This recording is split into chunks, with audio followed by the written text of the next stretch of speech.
Hello every one, എല്ലാവർക്കും toss അക്കാഡമിയിലേക്ക് സ്വാഗതം. Set mathematics എക്സാമിന് ഇനിയും പ്രിപ്പയർ ചെയ്യാത്തവരാണോ നിങ്ങളെങ്കിൽ നമുക്ക് 2 മാസമുണ്ട്. അതിനുള്ളിൽ നല്ല മാർക്ക് അച്ചീവ് ചെയ്യുവാനായിട്ട് നിങ്ങൾക്ക് സാധിക്കും. നമ്മൾ ഈ വീഡിയോയിൽ പറയുന്നത് പോലെ തന്നെ നിങ്ങളുടെ പ്രിപ്പറേഷൻസ് നടത്തിയാൽ നിങ്ങൾക്ക് ഷുവറായിട്ടും നമ്മുടെ സെറ്റ് മാത്തമാറ്റിക്സിൻ്റെ എക്സാമിന് നല്ല മാർക്ക് സ്കോർ ചെയ്യാനായിട്ട് സാധിക്കും ഈ 2 മാസം കൊണ്ട് തന്നെ. സോ ഒരു 2 months study plan plus final revision വീഡിയോയുമായിട്ടാണ് ടോസ് അക്കാഡമി എത്തിയിരിക്കുന്നത്. നിങ്ങൾക്കറിയാം, നെറ്റ് എക്സാമിൻ്റെ സിലബസിന് മാറ്റം വരുന്നു. നമ്മുടെ സെറ്റ് എക്സാമിൻ്റെ സിലബസ് 2016 റിവൈസ്ഡ് ആയിരിക്കുന്നത്. അതായത് നമുക്ക് സെറ്റ് എക്സാമിനും അധികം വൈകാതെ തന്നെ അതിൻ്റെ സിലബസിന് ഒരു മാറ്റം നമുക്ക് പ്രതീക്ഷിക്കാം. സോ ഇനി വരുന്ന 2-3 എക്സാമുകൾ മാക്സിമം ചിലപ്പോൾ നമുക്ക് അവൈലബിൾ ആയിട്ടുണ്ടാവുകയുള്ളൂ പഴയ സിലബസ് അനുസരിച്ച്. അതിനുശേഷം നമുക്കൊരു മാറ്റം പ്രതീക്ഷിക്കാവുന്നതാണ്. ഒരു സിലബസിനൊരു മാറ്റം വരിക എന്ന് പറഞ്ഞു കഴിഞ്ഞാൽ നമുക്കറിയാം ക്വസ്റ്റ്യൻ പേപ്പറിൻ്റെ പാറ്റേൺ തന്നെ മാറിയേക്കാം അല്ലേ. സോ ഇപ്പോൾ നിലവിൽ നമുക്ക് 20-ലധികം ക്വസ്റ്റ്യൻ പേപ്പേഴ്സ് നമുക്ക് റെഫർ ചെയ്യാനായിട്ട് നമ്മുടെ കയ്യിലുണ്ട്. പക്ഷേ നമുക്കൊരു മാറ്റം വന്നു കഴിഞ്ഞാൽ വരുന്ന എക്സാം മുതൽ നമുക്ക് ക്വസ്റ്റ്യൻ പേപ്പേഴ്സ് റെഫർ ചെയ്യാനുള്ള ക്വസ്റ്റ്യൻ പേപ്പേഴ്സിൻ്റെ എണ്ണം കുറയും. പുതിയ പാറ്റേൺ അനുസരിച്ചുള്ള ക്വസ്റ്റ്യൻ പേപ്പേഴ്സ് പിന്നീട് നമുക്ക് അവൈലബിൾ ആവണമെങ്കിൽ കുറച്ചധികം എക്സാമുകൾ കഴിയേണ്ടി വരും അല്ലേ. സോ മാക്സിമം നിങ്ങൾ ശ്രമിക്കുക, വരുന്ന സെറ്റ് എക്സാം അല്ലെങ്കിൽ വരുന്ന 1-2 സെറ്റ് എക്സാമിനുള്ളിൽ തന്നെ നിങ്ങൾ പ്രിപ്പയർ ചെയ്ത് സെറ്റ് അച്ചീവ് ചെയ്യാനായിട്ട് ശ്രമിക്കുക. ഓക്കെ, സോ നമുക്ക് സെറ്റ് എക്സാമിനെ സംബന്ധിച്ചിടത്തോളം, സെറ്റ് മാത്തമാറ്റിക്സിനെ സംബന്ധിച്ചിടത്തോളം ഒരു നല്ല മാർക്ക്, ഒരു 70 എബോവ് മാർക്ക് സ്കോർ ചെയ്യാനായിട്ട് നമ്മളൊരു 4 പേപ്പേഴ്സ് പഠിച്ചാൽ മതിയാകും. സോ ആ 4 പേപ്പേഴ്സിൽ എങ്ങനെയൊക്കെ പഠിക്കാം, എന്തൊക്കെ പഠിക്കാം, എങ്ങനെയൊക്കെ PYQs റിവൈസ് ചെയ്യാം എന്നുള്ള കാര്യങ്ങളാണ് നമ്മൾ ഈ വീഡിയോയിൽ ഡിസ്കസ് ചെയ്യുന്നത്. നമ്മൾ ഡിസ്കസ് ചെയ്യുന്ന papers real and complex analysis, linear algebra, abstract algebra, ODE PDE, number theory ആയിരിക്കും. ഓക്കെ, സോ നമുക്ക് നോക്കാം. ഫസ്റ്റ് ഡേ 1 നിങ്ങൾ ചെയ്യേണ്ടുന്നത്, നമുക്ക് 2010 മുതൽ 2026 വരെയുള്ള ക്വസ്റ്റ്യൻ പേപ്പേഴ്സ് ഉണ്ട്. നമ്മുടെ മെയിൻ ആവശ്യം അല്ലെങ്കിൽ മെയിൻ നമ്മുടെ പഠിക്കുന്ന ഒരു ക്രൈറ്റീരിയ എന്ന് പറയുന്നത് PYQs ആയിരിക്കും. സെറ്റിനെ സംബന്ധിച്ച് PYQs എല്ലാം പഠിച്ചാൽ തന്നെ നമുക്ക് നല്ല സ്കോർ ചെയ്യാനായിട്ട് സാധിക്കും. അപ്പോൾ നിങ്ങൾ ചെയ്യേണ്ടുന്നത് PYQs കളക്ട് ചെയ്യുക. ഫസ്റ്റ് ഡേ തന്നെ അത് കളക്ട് ചെയ്യുക. അതിനുശേഷം ഒരു 4-5 PYQs നിങ്ങൾ ജസ്റ്റ് ഒന്ന് റെഫർ ചെയ്യാം. റെഫർ ചെയ്തതിന് ശേഷം ഏതൊക്കെ മോഡൽ ക്വസ്റ്റ്യൻ പേപ്പേഴ്സ് ആണ്, ഇനി പറയുന്ന പേപ്പേഴ്സിൽ നിന്ന് ഏതൊക്കെ മോഡൽ ക്വസ്റ്റ്യൻസ് ആണ് ചോദിച്ചിട്ടുള്ളത് എന്നുള്ളതൊന്ന് മനസ്സിലാക്കുക. അത് മനസ്സിലാക്കുമ്പോൾ തന്നെ നിങ്ങൾക്ക് അതിൻ്റെ ഏതൊക്കെ രീതിക്ക് നമുക്കത് പഠിച്ചു പോകണം എന്നുള്ളൊരു ഐഡിയ കിട്ടും. ഓക്കെ, അപ്പോൾ ഞങ്ങളുടെ ഫസ്റ്റ് ഡേ നമ്മൾ ചെയ്യേണ്ടുന്നത് ഇത്രയും ക്വസ്റ്റ്യൻ പേപ്പേഴ്സ് കളക്ട് ചെയ്യുക എന്നുള്ളതാണ്. ക്വസ്റ്റ്യൻ പേപ്പേഴ്സ് വായിച്ചു നോക്കുക. ക്വസ്റ്റ്യൻ പേപ്പേഴ്സ് വായിച്ച് പറയുന്ന papers real analysis, complex part, then linear algebra part, abstract algebra part, ODE PDE, number theory പാർട്ടൊക്കെ ഏതൊക്കെയാണ് എന്നുള്ളതൊന്ന് അതിനകത്തൊന്ന് നോട്ട് ചെയ്ത് വയ്ക്കുക. അപ്പോൾ നമുക്ക് പഠിച്ചു കഴിഞ്ഞ PYQs നോക്കാനായിട്ട് നമുക്ക് എളുപ്പമുണ്ടാവും. ഓക്കെ, അപ്പോൾ ഫസ്റ്റ് ഡേ തന്നെ നമ്മളത് കംപ്ലീറ്റ് ചെയ്താലാണ് നമുക്ക് ഇനിയുള്ള ദിവസങ്ങളിൽ പഠിച്ചു തുടങ്ങാനായിട്ട് സാധിക്കുള്ളൂ. ഓക്കെ, ഫസ്റ്റ് നമുക്ക് റിയൽ ആൻഡ് കോംപ്ലക്സ് അനാലിസിസ് നോക്കാം. നമുക്ക് ഈ രീതിക്ക് നമുക്കൊന്ന് ഡിവൈഡ് ചെയ്ത് നമുക്ക് അതിൻ്റെ തിയറി പാർട്സ് മനസ്സിലാക്കാനായിട്ട് നോക്കാം. സെക്കൻഡ് ഡേ നമ്മൾ ചെയ്യേണ്ടത് convergence and limit of sequences and series of real numbers, geometric and harmonic series എന്നുള്ള പാട്ടാണ്. അതായത് സീക്വൻസുകൾ, അതിൻ്റെ ലിമിറ്റ്, സീരീസ്, അതിൻ്റെ കൺവർജൻസ്, ടെസ്റ്റുകൾ, സീക്വൻസുകളുടെ എക്സാമ്പിൾസ്, കാര്യങ്ങളെല്ലാം നമ്മൾ നോട്ട് ചെയ്ത് നോക്കുക. അപ്പോൾ നമ്മൾ PYQ നോക്കുമ്പോൾ തന്നെ നിങ്ങൾക്കൊരു ഐഡിയ ഉണ്ടാവും ഏതൊക്കെ രീതിക്കാണ് നമ്മുടെ ലിമിറ്റ് അല്ലെങ്കിൽ സീരീസിലെ പ്രോബ്ലംസ് ഒക്കെ ചോദിക്കുക എന്നുള്ളത്. അപ്പോൾ സീരീസിലെ geometric series, harmonic series special സീരീസുകളാണ്. അതല്ലാണ്ട് ഓൾട്ടർനേറ്റിംഗ് സീരീസുകൾ പഠിക്കണം, സീരീസുകളുടെ ടെസ്റ്റുകൾ പഠിക്കണം, സീക്വൻസുകളുടെ ലിമിറ്റ് റിലേറ്റഡ് ആയിട്ടുള്ള കൺസെപ്റ്റുകൾ നോക്കണം. അതുമായിട്ട് റിലേറ്റഡ് ആയിട്ടുള്ള ഒരുപാട് റിസൾട്ടുകളുണ്ട്. ആ റിസൾട്ടുകളെല്ലാം നമ്മൾ നോട്ട് ചെയ്ത് വയ്ക്കാനായിട്ട് ശ്രമിക്കണം. ഓക്കെ, അപ്പോൾ സെക്കൻഡ് ഡേ കൊണ്ട് തന്നെ നമ്മളത് കംപ്ലീറ്റ് ചെയ്ത് ഇരിക്കണം. നമ്മൾ അടുത്തത് തേർഡ് ഡേ നമ്മൾ sequence and series of real functions ആണ്. അപ്പോൾ നമ്മൾ കൂടുതൽ ഡീറ്റെയിൽ ആയിട്ടൊന്നും നോക്കണ്ട. അതിൻ്റെ പോയിന്റ് വൈസ് യൂണിഫോം കൺവർജൻസ് എങ്ങനെയാണ്, അതിൻ്റെ തിയറി പാർട്ട് എന്താണ്, അതിൻ്റെ ഡെഫിനേഷൻ എന്താണ്, അല്ലെങ്കിൽ അതിൻ്റെ അത്യാവശ്യം വേണ്ടുന്ന റിസൾട്ട് തിയറംസ് എന്താണ് എന്നുള്ളത് നോക്കാം. റെഫർ ചെയ്യാനുള്ള ടെക്സ്റ്റുകൾ ലാസ്റ്റ് പറയാം. അതനുസരിച്ച് റെഫർ ചെയ്ത് അതിനകത്ത് നിന്ന് വരുന്ന അത്യാവശ്യം ഒരു 2-3 എക്സാമ്പിൾസ് നിങ്ങൾ അതിൻ്റെ കൺസെപ്റ്റ് ഒന്ന് മനസ്സിലാക്കി വയ്ക്കാനായിട്ട് ശ്രമിക്കാം. പിന്നെ നമുക്ക് PYQs മാത്രം നോക്കിയാൽ മതി. അപ്പം അത്രയും കൺസെപ്റ്റുകൾ നിങ്ങൾ തേർഡ് ഡേ കൊണ്ട് കംപ്ലീറ്റ് ചെയ്യുക. Okay, then next exponential series, fourth day limit, continuity. അപ്പം ലിമിറ്റ്, കണ്ടിന്യൂറ്റി, ഡിഫറൻഷ്യബിലിറ്റി, അത്രയും കാര്യങ്ങൾ എക്സ്പൊണൻഷ്യൽ സീരീസുമായിട്ട് റിലേറ്റഡ് ആയിട്ട് ഇ റേസ് ടു കറസ്പോണ്ടിങ് ആയിട്ടുള്ള ലിമിറ്റിന്റെ ഫോർമുല, ഇങ്ങനെയുള്ള കാര്യങ്ങളെല്ലാം നമ്മൾ ഡേ പഠിക്കണം, ഫോർത്ത് ഡേ പഠിക്കാനായിട്ട് ശ്രമിക്കുക. Then fifth day directional and total derivatives of functions of several variables. അതിനകത്ത് ഡയറക്ഷണൽ ഡെറിവേറ്റീവ്, ബൗണ്ടഡ് വേരിയേഷൻ, ഇങ്ങനെയുള്ള കൺസെപ്റ്റുകളെല്ലാം നിങ്ങൾ ഫിഫ്ത്ത് ഡേ അതിന്റെ തിയറി പാർട്ടൊന്ന് നോക്കാനായിട്ട് ശ്രമിക്കുക. ഓക്കെ, ഇത്രയും ദിവസം കഴിയുമ്പോൾ തന്നെ നിങ്ങൾ ചെയ്യേണ്ടുന്ന കാര്യം, ഇതിന്റെ കൂടെ തന്നെ നിങ്ങൾ എടുത്തു വെച്ചിരിക്കുന്ന ക്വസ്റ്റ്യൻ പേപ്പേഴ്സിൽ നിന്ന് കുറച്ച് ക്വസ്റ്റ്യൻ പേപ്പേഴ്സ് സെലക്ട് ചെയ്ത് മാറ്റി വെച്ച് ആ ക്വസ്റ്റ്യൻ പേപ്പേഴ്സ് നിങ്ങൾ ഇതിന്റെ കൂടെ തന്നെ വർക്കൗട്ട് ചെയ്ത് പോകണം. ഇപ്പോൾ സെക്കൻഡ് ഡേ നിങ്ങൾ സീക്വൻസുകളുടെ ലിമിറ്റുമായിട്ട് റിലേറ്റഡ് ആയിട്ടുള്ള പ്രോബ്ലംസ് ചെയ്ത് നോക്കുക. നമ്മളൊരു 10 ക്വസ്റ്റ്യൻ പേപ്പേഴ്സ് മാറ്റി വെച്ചാൽ ആ 10 ക്വസ്റ്റ്യൻ പേപ്പേഴ്സിലെ സീക്വൻസുകളുടെ ലിമിറ്റ്, സീരീസുമായിട്ടുള്ള പ്രോബ്ലംസ് നമുക്ക് ഷുവറായിട്ടും ആ സെക്കൻഡ് ഡേ കൊണ്ട് തന്നെ തീർക്കാനായിട്ട് സാധിക്കും. അതുപോലെ തന്നെ തേർഡ് ഡേ നിങ്ങൾ sequence and series of real functions. അപ്പോൾ ഫങ്ഷൻസിന്റെ നമുക്ക് തന്നിരിക്കുന്ന, നമുക്ക് ക്വസ്റ്റ്യൻ പേപ്പേഴ്സിൽ ചോദിച്ചിട്ടുള്ളത് മാത്രം നിങ്ങൾ പഠിച്ചാൽ മതി. അത്രയും കാര്യങ്ങൾ എങ്ങനെ വർക്കൗട്ട് ചെയ്യാമെന്നൊന്ന് നോക്കുക. Fourth day continuity, differentiability related ആയിട്ടുള്ള പ്രോബ്ലംസ് എങ്ങനെയാണ് വരിക എന്ന് നോക്കുക.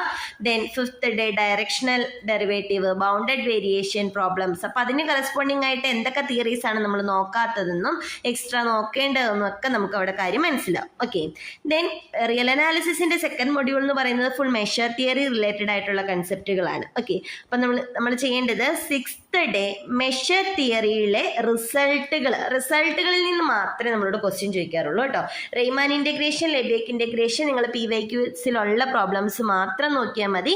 മെഷർ തിയറിയിൽ നിന്ന് റിസൾട്ട്, അതായത് തിയറി റിസൾട്ടുകൾ, തിയറംസ്, കൊറോളറീസ് ഒക്കെ ഉണ്ടാകും, അങ്ങനെയുള്ളത് മാത്രം നോക്കിയാൽ മതി. അതിൽ നിന്നൊക്കെ ഡയറക്റ്റ് ആ റിസൾട്ടുകൾ തന്നെയാണ് നമ്മളോട് ക്വസ്റ്റ്യൻസ് ചോദിക്കാറുള്ളത്. ഓക്കെ, അടുത്തത് കോംപ്ലക്സ് അനാലിസിസ് പാർട്ടാണ്. തേർഡ്, ഫോർത്ത് മൊഡ്യൂൾസ് വളരെ ഇമ്പോർട്ടൻ്റ് ആയിട്ടുള്ളതാണ്. എല്ലാ സെക്ഷനും ഇമ്പോർട്ടൻ്റ് ആണ്. എല്ലാത്തിൽ നിന്നും എല്ലാ തവണയും ക്വസ്റ്റ്യൻസ് നമ്മളോട് ചോദിക്കാറുള്ളതുമാണ് കേട്ടോ. അപ്പോൾ നമുക്ക് സെവൻത്ത് ഡേ നിങ്ങൾ പഠിക്കേണ്ടത് കോംപ്ലക്സ് നമ്പേഴ്സ്. കോംപ്ലക്സ് നമ്പേഴ്സിന്റെ അബ്സല്യൂട്ട് വാല്യൂ എങ്ങനെ കാണും, പോളാർ ഫോം എങ്ങനെ കാണും, ദെൻ കോംപ്ലക്സ് നമ്പേഴ്സുമായിട്ടുള്ള റിലേറ്റഡ് ആയിട്ടുള്ള ആർഗ്യുമെന്റ് എങ്ങനെ കാണും, എന്താണ് De Moivre's theorem, nth root of unity related ആയിട്ടുള്ള കുറച്ച് റിസൾട്ടുകൾ ഉണ്ട്. ആ റിസൾട്ടുകൾ പഠിച്ചിരിക്കുക. ഒക്കെ ഡയറക്റ്റ് ക്വസ്റ്റ്യൻസേ വരുവുള്ളൂ. ഇതിന് കോംപ്ലക്സ് നമ്പേഴ്സിന്റെ റൂട്ട് എങ്ങനെ കാണാം, അതായത് ഇപ്പോൾ I⁻²/2 അങ്ങനെയൊക്കെ ചോദിച്ചു കഴിഞ്ഞാൽ നമുക്കത് എങ്ങനെ കണ്ടുപിടിക്കാം.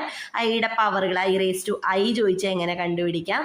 ദെൻ അതുപോലെ തന്നെ I⁻100 ചോദിച്ചാൽ എങ്ങനെ കണ്ടുപിടിക്കാം. അങ്ങനെയുള്ള കൺസെപ്റ്റുകൾ അതെല്ലാം നമ്മൾ സെവൻത്ത് ഡേ കൊണ്ട് കംപ്ലീറ്റ് ചെയ്യുക. നമ്മൾ എടുത്തു വച്ചിരിക്കുന്ന 10 ക്വസ്റ്റ്യൻ പേപ്പേഴ്സിൽ നിന്ന് ഇതുമായിട്ട് റിലേറ്റഡ് ആയിട്ടുള്ള പ്രോബ്ലംസും അന്നത്തെ ദിവസം തന്നെ നമ്മൾ വർക്കൗട്ട് ചെയ്ത് നോക്കുക. ഓക്കെ, ദെൻ അടുത്തത് നമ്മുടെ 8th ഡേ അനലറ്റിക് ഫങ്ഷൻസ് ആണ്. അനലറ്റിക് ഫങ്ഷൻസ് ഉണ്ട്, ഹാർമോണിക് ഫങ്ഷൻസ് ഉണ്ട്, ഹാർമോണിക് കോഞ്ചുഗേറ്റ് ഉണ്ട്, CR ഇക്വേഷൻസ് ഉണ്ട്. ഇത്രയും കാര്യങ്ങളാണ് നമ്മൾ മെയിൻ ആയിട്ട് നോക്കേണ്ടത്. അപ്പോൾ എന്താണ് CR ഇക്വേഷൻ എന്ന് നോക്കുക, എന്താണ് അനലറ്റിക് ഫംഗ്ഷൻ എന്ന് നോക്കുക, ഹാർമോണിക് കോഞ്ചുഗേറ്റ് എങ്ങനെ കണ്ടുപിടിക്കാമെന്ന് നോക്കുക, എന്താണ് ഹാർമോണിക് ഫംഗ്ഷൻ എന്ന് നോക്കുക. ഹാർമോണിക് ഫംഗ്ഷൻ വരുമ്പോൾ അവിടെ ലാപ്ലേസ് ഇക്വേഷൻ വരും. അത്രയും കാര്യങ്ങളൊന്ന് നോട്ട് ചെയ്ത് വെക്കുക. അനലറ്റിക് ഫംഗ്ഷന്റെ പ്രോപ്പർട്ടീസ് റെഫർ ചെയ്ത് മാക്സിമം കിട്ടാവുന്ന പ്രോപ്പർട്ടീസ് എല്ലാം പഠിക്കുക. അതെല്ലാം നോട്ട് ചെയ്ത് വയ്ക്കുക. അതുമായിട്ട് റിലേറ്റഡ് ആയിട്ടുള്ള തിയറംസിന്റെ എല്ലാത്തിൻ്റെ സ്റ്റേറ്റ്മെന്റ്സ് ഒക്കെ നോട്ട് ചെയ്ത് വയ്ക്കുക. ഡയറക്റ്റ് റിസൾട്ടുകളെല്ലാം നമ്മളോട് ചോദിക്കാറുള്ളതാണ്. പ്രോബ്ലംസും ഹാർമോണിക് കോഞ്ചുഗേറ്റ് കാണാനായിട്ടും അതുപോലെ ഹാർമോണിക് ഫംഗ്ഷൻ ആണോ എന്ന് ചെക്ക് ചെയ്യാനായിട്ടും അനലറ്റിക് ഫംഗ്ഷൻ ആണോ എന്ന് ചെക്ക് ചെയ്യാനായിട്ടും ഒക്കെ നമ്മളോട് പ്രോബ്ലംസും ചോദിക്കാറുള്ളതാണ്. ഓക്കെ, ദെൻ അടുത്തത് 9th ഡേ നമ്മൾ മെയിനായിട്ട് നോക്കേണ്ടത് Mobius transformation and cross ratio ആണ്. മൊബിയസ് ട്രാൻസ്ഫോർമേഷൻ്റെ പ്രോപ്പർട്ടി നോക്കുക, ഫിക്സഡ് പോയിന്റ് എന്താണെന്ന് നോക്കുക, ക്രോസ് റേഷ്യോ എങ്ങനെയാണ് കാൽക്കുലേറ്റ് ചെയ്യുന്നതെന്ന് നോക്കുക. അത്രയും തിയറി നോക്കിയാൽ മതി. ബാക്കി നമുക്കതിൻ്റെ എടുത്തു വെച്ചിരിക്കുന്ന PYQs നോക്കുക. ഓക്കെ, അടുത്തത് കോംപ്ലക്സ് ഇൻ്റഗ്രേഷൻ പാർട്ടാണ്. കോംപ്ലക്സ് ഇൻ്റഗ്രേഷനിൽ ഫസ്റ്റ് നമ്മൾ നോക്കേണ്ടത് പവർ സീരീസ് ആണ്. പവർ സീരീസ്, ടൈലർ സീരീസ്, അങ്ങനെയുള്ള എക്സ്പാൻഷൻസ് എങ്ങനെയാണെന്നുള്ളത് ജസ്റ്റ് ഒന്ന് ചില നമുക്കറിയാവുന്ന ഫങ്ഷൻസിൻ്റെ നോക്കാം. അതിൻ്റെ ജസ്റ്റ് ഡെഫിനേഷൻസ് ഒന്ന് നോക്കി വയ്ക്കുക. അതുപോലെ തന്നെ 10th day zeros, poles, singularities theorems ആണ്. പിന്നെ ലയോവിലിസ് തിയറം ഉണ്ട്, ഓപ്പൺ മാപ്പിംഗ് തിയറം ഉണ്ട്, മാക്സിമം മോഡുലസ് തിയറം ഉണ്ട്. ഈ 3 തിയറംസും അതുപോലെ തന്നെ സിംഗുലാരിറ്റീസ്, സീറോസ്, പോൾസ് ഇതൊക്കെ എങ്ങനെ കാൽക്കുലേറ്റ് ചെയ്യാം, ഇവരുടെയൊക്കെ ഓർഡർ എങ്ങനെ കാൽക്കുലേറ്റ് ചെയ്യാം എന്നുള്ള കാര്യങ്ങളെല്ലാം പഠിച്ചിരിക്കുക. അടുത്തത് ഇൻ്റഗ്രേഷൻ പാർട്ടാണ്. 12th ഡേ ഇൻ്റഗ്രേഷനുമായിട്ട് റിലേറ്റഡ് ആയിട്ട് റെസിഡ്യൂ എങ്ങനെ കാൽക്കുലേറ്റ് ചെയ്യാം, റെസിഡ്യൂ കാൽക്കുലേറ്റ് ചെയ്യുന്ന ഫോർമുല എങ്ങനെയാണ്, റെസിഡ്യൂവിൻ്റെ ഡെഫിനേഷൻ എന്താണ്, കോംപ്ലക്സ് ഇൻ്റഗ്രേഷൻസ് ഏതൊക്കെ രീതിക്ക് കാൽക്കുലേറ്റ് ചെയ്യാം, പാരാമീറ്ററൈസ്ഡ് കാൽക്കുലേഷൻ ഉണ്ട്, അതല്ലാണ്ട് തിയറി കോഷീസ് ഇൻ്റഗ്രൽ ഫോർമുല പോലുള്ള തിയറംസ് ഉണ്ട്, റെസിഡ്യൂവിൻ്റെ ഇൻ്റഗ്രേഷൻ ഫോർമുല ഉണ്ട്, യൂസിങ് റെസിഡ്യൂ ഉണ്ട്, വൈൻഡിങ് നമ്പർ അതിനകത്ത് അപ്ലൈ ചെയ്യുന്ന പാർട്ടുണ്ട്. സോ ഇത്രയും കാര്യങ്ങളൊക്കെ നമ്മൾ കോംപ്ലക്സ് ഇൻ്റഗ്രേഷൻ പാർട്ടിൻ്റെ തിയറി മനസ്സിലാക്കിയിരിക്കുക. എല്ലാ ക്വസ്റ്റ്യൻ പേപ്പേഴ്സിലും നിങ്ങൾക്ക് ഇൻ്റഗ്രേഷൻ്റെ ഒരു പ്രോബ്ലം കാണാനായിട്ട് സാധിക്കും. അപ്പോൾ നിങ്ങൾക്കത് ഒരു 10 ക്വസ്റ്റ്യൻ പേപ്പർ നമ്മൾ റെഫർ ചെയ്ത് എഴുതി കഴിഞ്ഞാൽ തന്നെ നമ്മുടെ അതിൻ്റെ തിയറി പാർട്ടും കൂടി കംപ്ലീറ്റ് ആയിക്കോളും. ഓക്കെ, അപ്പോൾ ഇത്രയാണ് നമ്മൾ റിയൽ അനാലിസിസിൽ, അതായത് ഫസ്റ്റ് ഡേ നമ്മൾ ഫുൾ PYQs കളക്ട് ചെയ്ത് just real, complex, linear, abstract, ODE, PD, number theory ഒക്കെ നമ്മളൊന്ന് തരംതിരിച്ചൊക്കെ വെച്ചു. അതിനുശേഷം നമ്മൾ സെക്കൻഡ് ഡേ മുതൽ 12th ഡേ വരെയും ഇത്രയും കൺസെപ്റ്റുകളും നമ്മൾ എടുത്തു വച്ചിരുന്ന ഒരു 10 ക്വസ്റ്റ്യൻ പേപ്പേഴ്സും നമ്മൾ നോക്കി തീർക്കുക. ഓക്കെ, റെഫർ ചെയ്യേണ്ട ടെക്സ്റ്റുകൾ റെഫർ ചെയ്ത് തിയറി പാർട്ടും അതുപോലെ തന്നെ അതിൻ്റെ പ്രോബ്ലംസ് PYQs നിന്ന് നിങ്ങൾ കൂടുതൽ ചെയ്യാനായിട്ട് ശ്രമിച്ചാൽ മതി. തിയറി നോക്കുമ്പോൾ നിങ്ങൾക്ക് എന്തെങ്കിലുമൊക്കെ എക്സാമ്പിൾസും കാര്യങ്ങളൊക്കെ കാണാൻ സാധിക്കുമ്പോൾ അതൊന്ന് ജസ്റ്റ് നോട്ട് ചെയ്ത് വെച്ചേക്കുക. ഓക്കെ, അതുപോലെ തന്നെ സീക്വൻസുകളുടെ ലിമിറ്റ് ഒക്കെ ആകുമ്പോൾ അത് ചെയ്യേണ്ട ലോഗരിതമിക് മെത്തേഡ് ഉണ്ടാവും, അതല്ലാണ്ട് എൽ ഹോസ്പിറ്റൽ റൂൾ ഉണ്ടാവും. അപ്പം അങ്ങനെയുള്ള റൂൾസും കാര്യങ്ങളൊക്കെ ഒന്ന് നോട്ട് ചെയ്ത് വെക്കുക. ഇനിയിപ്പോൾ അത് നമ്മൾ ഏതെങ്കിലും വിട്ടുപോയെങ്കിൽ തന്നെ നമുക്കത് PYQ ചെയ്ത് വരുമ്പോൾ നിങ്ങൾക്ക് മനസ്സിലാകും ആ PYQയിൽ ഒരു പ്രോബ്ലം എടുത്തു കഴിഞ്ഞാൽ ചിലപ്പോൾ അത് എൽ ഹോസ്പിറ്റൽ വെച്ച് ചെയ്യുമായിരിക്കും, അല്ലെങ്കിൽ ലോഗരിതം വെച്ചിട്ട് ചെയ്യുമായിരിക്കും. അപ്പം നിങ്ങൾക്ക് മനസ്സിലാവും ആ റൂൾ എന്താണ് എന്നുള്ളത് നമ്മൾ ഓട്ടോമാറ്റിക്കലി അവിടെ പഠിച്ചു പോയിക്കോളും. ഓക്കെ, അപ്പം ഇത്രയും കഴിഞ്ഞ് കഴിഞ്ഞാൽ ഇനിയും നമുക്ക് പഠിക്കാനുണ്ട് അല്ലേ. ബാക്കി എടുത്തു വെച്ചിരിക്കുന്ന PYQs നമ്മളൊരു 2-3 ഡേയ്സും കൊണ്ട് കംപ്ലീറ്റ് ചെയ്യുക. ഓക്കെ, അപ്പോൾ അതായത് 2 മാസത്തിൽ 4 പേപ്പർ ഡിവൈഡ് ചെയ്യുമ്പോൾ ഒരു 15 ദിവസം നമുക്കൊരു പേപ്പറിനുള്ളൂ. അത് മനസ്സിൽ വെച്ചിട്ട് വേണം നമ്മൾ പഠിക്കാനായിട്ട്. അതായത് ഇനി വരുന്ന ഒരു 2-3 ഡേയ്സും കൊണ്ട് നമ്മൾ ബാക്കിയുള്ള PYQs കംപ്ലീറ്റ് ചെയ്യുക, റിയൽ ആൻഡ് കോംപ്ലക്സ്. ഓക്കെ, അപ്പോൾ നമ്മൾ ആ പേപ്പർ അത്യാവശ്യം നല്ല രീതിക്ക് നമുക്ക് പഠിച്ചു തീർക്കാനായിട്ട് സാധിക്കും. നമുക്ക് കുറച്ച് PYQs പരിചയപ്പെടുത്താം. അതിന് മുന്നേ നിങ്ങൾക്ക് റെഫർ ചെയ്യാവുന്ന ടെക്സ്റ്റുകളാണ് കേട്ടോ, ജസ്റ്റ് പറഞ്ഞതേ ഉള്ളൂ. നിങ്ങൾക്ക് ഏതൊക്കെ ടെക്സ്റ്റുകൾ റിയൽ അനാലിസിസിൽ അതുപോലെ കോംപ്ലക്സിൽ നിങ്ങൾക്ക് അവൈലബിൾ ആയിട്ടുള്ള എല്ലാ ടെക്സ്റ്റുകളും റെഫർ ചെയ്ത് എല്ലാത്തിൽ നിന്നുള്ള റിസൾട്ടുകൾ നമുക്ക് നോട്ട് ചെയ്യാവുന്നതാണ് കേട്ടോ. അബോട്ടിൻ്റെ ടെക്സ്റ്റ് ഉണ്ട്, റൂഡിനുണ്ട്, ബാർട്ടിലിൻ്റെ ടെക്സ്റ്റ് ഉണ്ട്. ഇതൊക്കെ നമുക്ക് റിയൽ അനാലിസിസുമായിട്ടുള്ള ടെക്സ്റ്റുകളുണ്ട്. അതുപോലെ തന്നെ അൽഫോസിൻ്റെ ടെക്സ്റ്റ് ഉണ്ട്, ചർച്ചിലിൻ്റെ ടെക്സ്റ്റ്, കോൺവേയുടെ ടെക്സ്റ്റ് ഒക്കെ നമുക്ക് നമ്മുടെ കോംപ്ലക്സുമായിട്ട് റിലേറ്റഡ് ആയിട്ടുണ്ട്. ഇതെല്ലാം നിങ്ങൾക്ക് റെഫർ ചെയ്യാവുന്നതാണ്. ഓക്കെ, നമുക്ക് ജസ്റ്റ് എങ്ങനെയായിരിക്കും ഇതിൻ്റെ PYQs എന്നുള്ളത് ജസ്റ്റ് ഒന്ന് പറയാം. നമ്മൾ നോക്കേണ്ട കാര്യങ്ങൾ എന്തൊക്കെയാണ് എന്നുള്ളത് നമുക്ക് ഓട്ടോമാറ്റിക്കലി അപ്പം നിങ്ങൾക്ക് കിട്ടിക്കോളും. ഫസ്റ്റ് ഈ 7th ക്വസ്റ്റ്യൻ നിങ്ങൾക്ക് കണ്ടറിയാം, നമ്മുടെ ഇൻഫിമം സുപ്രീമം കൺസെപ്റ്റുകളൊക്കെ ഇതിനകത്ത് പറയുന്നത് അല്ലേ. അതായത് നമ്മൾ ഒരു സെറ്റിൻ്റെ ഇൻഫിമം സുപ്രീമം എന്താണ് എന്നുള്ളതൊന്ന് മനസ്സിലാക്കണം, എങ്ങനെ നമുക്കത് കാണാമെന്ന് മനസ്സിലാക്കണം അല്ലേ. അപ്പം നമുക്കൊരു പ്രോബ്ലം ഒക്കെ കണ്ടുകഴിഞ്ഞാൽ ഏകദേശമൊക്കെ മനസ്സിലാവും. ഇവിടെ പറഞ്ഞേക്കുന്നത് x>0 x²>2 എന്നാണ് പറഞ്ഞിട്ടുള്ളൂ അല്ലേ. x²>2 ആവണമെന്ന് പറഞ്ഞു കഴിഞ്ഞാൽ നമുക്കൊരു √2 ഉണ്ട്, -√2 ഉണ്ട്. ഇതിൻ്റെ സ്ക്വയർ എടുത്തു കഴിഞ്ഞാൽ 2-നേക്കാൾ കൂടുതലാവണമെന്നുണ്ടെങ്കിൽ നമ്പേഴ്സ് എന്ന് പറയുന്നത് ഈ ഒരു പോർഷനിലുള്ള നമ്പേഴ്സ് ആയിരിക്കണം അല്ലേ. ഇതിൻ്റെ ഇടയ്ക്കുള്ള നമ്പേഴ്സ് നമുക്ക് വരരുത്. അപ്പം നമുക്ക് x²< 2 ആയി പോകും. അപ്പം നമ്മുടെ ഇവിടെ മുതലുള്ള നമ്പേഴ്സ് ആയിരിക്കും നമുക്ക് അവൈലബിൾ ആയിട്ടുള്ളത്. ഓക്കെ, അതിനകത്ത് x>0 ആകണം എന്ന് പറഞ്ഞു കഴിഞ്ഞാൽ നമുക്ക് ഏത് പാർട്ട് മാത്രമേ എടുക്കാൻ പറ്റുള്ളൂ? ഈ പാർട്ട് മാത്രമേ എടുക്കാനായിട്ട് പറ്റുള്ളൂ. അപ്പം നമുക്കറിയാം √2, അതായത് √2 മുതൽ ഇൻഫിനിറ്റി വരെയുള്ള പാർട്ടായിരിക്കും നമ്മുടെ ഈ ഒരു സെറ്റിലെ മെമ്പർ എന്ന് പറയുന്നത്. ഓക്കെ, അപ്പൊ ഇതിന്റെ ഇൻഫിമം എന്ന് പറയുന്നത് √2 ആയിരിക്കും. സുപ്രീമം ഇല്ല, ഇത് ബൗണ്ടഡ് എബവ് അല്ല, അതിന് അപ്പർ ബൗണ്ട്സ് ഇല്ല. അപ്പൊ നമുക്ക് അതിന്റെ ഇൻഫിമം എന്ന് പറയുന്നത് √2 ആയിരിക്കും. ഓക്കെ, അപ്പോൾ ഈ ഒരു പ്രോബ്ലം കാണുമ്പോൾ തന്നെ ഇൻഫിമം എന്താണ്, സുപ്രീമം എന്താണ്, bounded above, bounded below, bounded set, ഇത്രയും കൺസെപ്റ്റുകൾ നമ്മൾ ഓട്ടോമാറ്റിക്കലി നോക്കി പോകും അല്ലേ. അപ്പോൾ നമ്മുടെ സിലബസിൽ ആ ഒരു കൺസെപ്റ്റുകൾ ശരിക്കും പറഞ്ഞു കഴിഞ്ഞാൽ നമ്മുടെ ഫണ്ടമെന്റൽ കൺസെപ്റ്റ് എന്ന് പറയുന്ന ഒരു പേപ്പർ ഉണ്ട്, അതും റിയലും കൂടി ചെറുതായിട്ടൊരു കണക്ഷനൊക്കെ ഉണ്ട്, ചില മൊഡ്യൂൾസ് അങ്ങനെ ഒരു പാർട്ടിലേക്ക് വരുന്ന ഒരു കാര്യമാണ്. എന്നാലും നമുക്ക് വളരെ ഈസി ആയിട്ട് പഠിക്കാവുന്ന ഒരു സെക്ഷനാണ് ബൗണ്ടഡ് സെറ്റുകൾ. ഓക്കെ, അടുത്തത് നോക്കി, അടുത്തത് റിസൾട്ടാണ്. എഫ് എന്ന് പറയുന്നത് ഒരു ക്ലോസ്ഡ് ഇന്റർവെൽ AB-യിൽ നിന്ന് R-ലേക്കുള്ള ഒരു ബൗണ്ടഡ് വേരിയേഷൻ ആണ് എന്നുണ്ടെങ്കിൽ നമുക്ക് താഴെ പറയുന്ന സ്റ്റേറ്റ്മെന്റിൽ ഏതാണ് കറക്റ്റ് എന്നാണ് ചോദിച്ചിരിക്കുന്നത് അല്ലേ. അപ്പം നമുക്ക് ബൗണ്ടഡ് വേരിയേഷൻ എന്ന് പറയുന്ന ആ ഒരു പാർട്ടിലെ തന്നെ ജസ്റ്റ് റിസൾട്ട് തന്നെയാണ് യൂസ് ചെയ്തിട്ടുള്ളത്. അപ്പോൾ നമ്മൾ ബൗണ്ടഡ് വേരിയേഷൻ പഠിക്കുമ്പോൾ തന്നെ അതിനകത്ത് എന്തായാലും അത് നോട്ട് ചെയ്ത് പോകുന്ന കാര്യമാണ്. F can be written as the difference of two monotonic increasing functions എന്നുള്ളത് നമുക്ക് റിസൾട്ടുകളിൽ നിന്ന് കിട്ടുന്ന കാര്യമാണ്. ഓക്കെ, അടുത്തത് എ എന്ന് പറയുന്നത് set of all sequence whose elements are digits 0 and 1 എന്നാ പറഞ്ഞേക്കുന്നത്. അങ്ങനെയാണെങ്കിൽ എ എന്താണെന്ന് ചോദിച്ചേക്കുന്നത് അല്ലേ. എയിലുള്ള മെമ്പേഴ്സ് ഫൈനൈറ്റ് ആണോ, കൗണ്ടബിൾ ആണോ, അൺകൗണ്ടബിൾ ആണോ, നൺ ഓഫ് ദീസ് ആണോ? ഓക്കെ, അപ്പൊ കൗണ്ടബിൾ അൺകൗണ്ടബിൾ സെറ്റുകൾ എന്താണ് എന്നുള്ളത് നമുക്കൊന്ന് നോട്ട് ചെയ്യാനും അതിന് കറസ്പോണ്ടിങ് കുറച്ച് എക്സാമ്പിൾസ് നോട്ട് ചെയ്യാനും നമുക്ക് ഈ ഒരു ക്വസ്റ്റ്യൻ റെഫർ ചെയ്യുമ്പോൾ നമുക്ക് സാധിക്കും. ഓക്കെ, അപ്പൊ 0യും 1 യൂസ് ചെയ്തിട്ടുള്ള ഡിജിറ്റ്സ് സീക്വൻസുകളാണെന്നാണ് പറഞ്ഞേക്കുന്നത് അല്ലേ. അപ്പൊ അതിനകത്ത് ഒരുപാട് സീക്വൻസുകൾ ഉണ്ടാവും നമുക്ക് ഉറപ്പായിട്ടും അറിയാം. 0യും 1ഉം എങ്ങനെ വേണേലും നമുക്കത് ഒരു സീക്വൻസിൽ ഡിസ്ട്രിബ്യൂട്ട് ചെയ്യാമല്ലോ. അപ്പൊ നമുക്ക് എന്തായാലും ഫൈനൈറ്റ് ആവില്ല.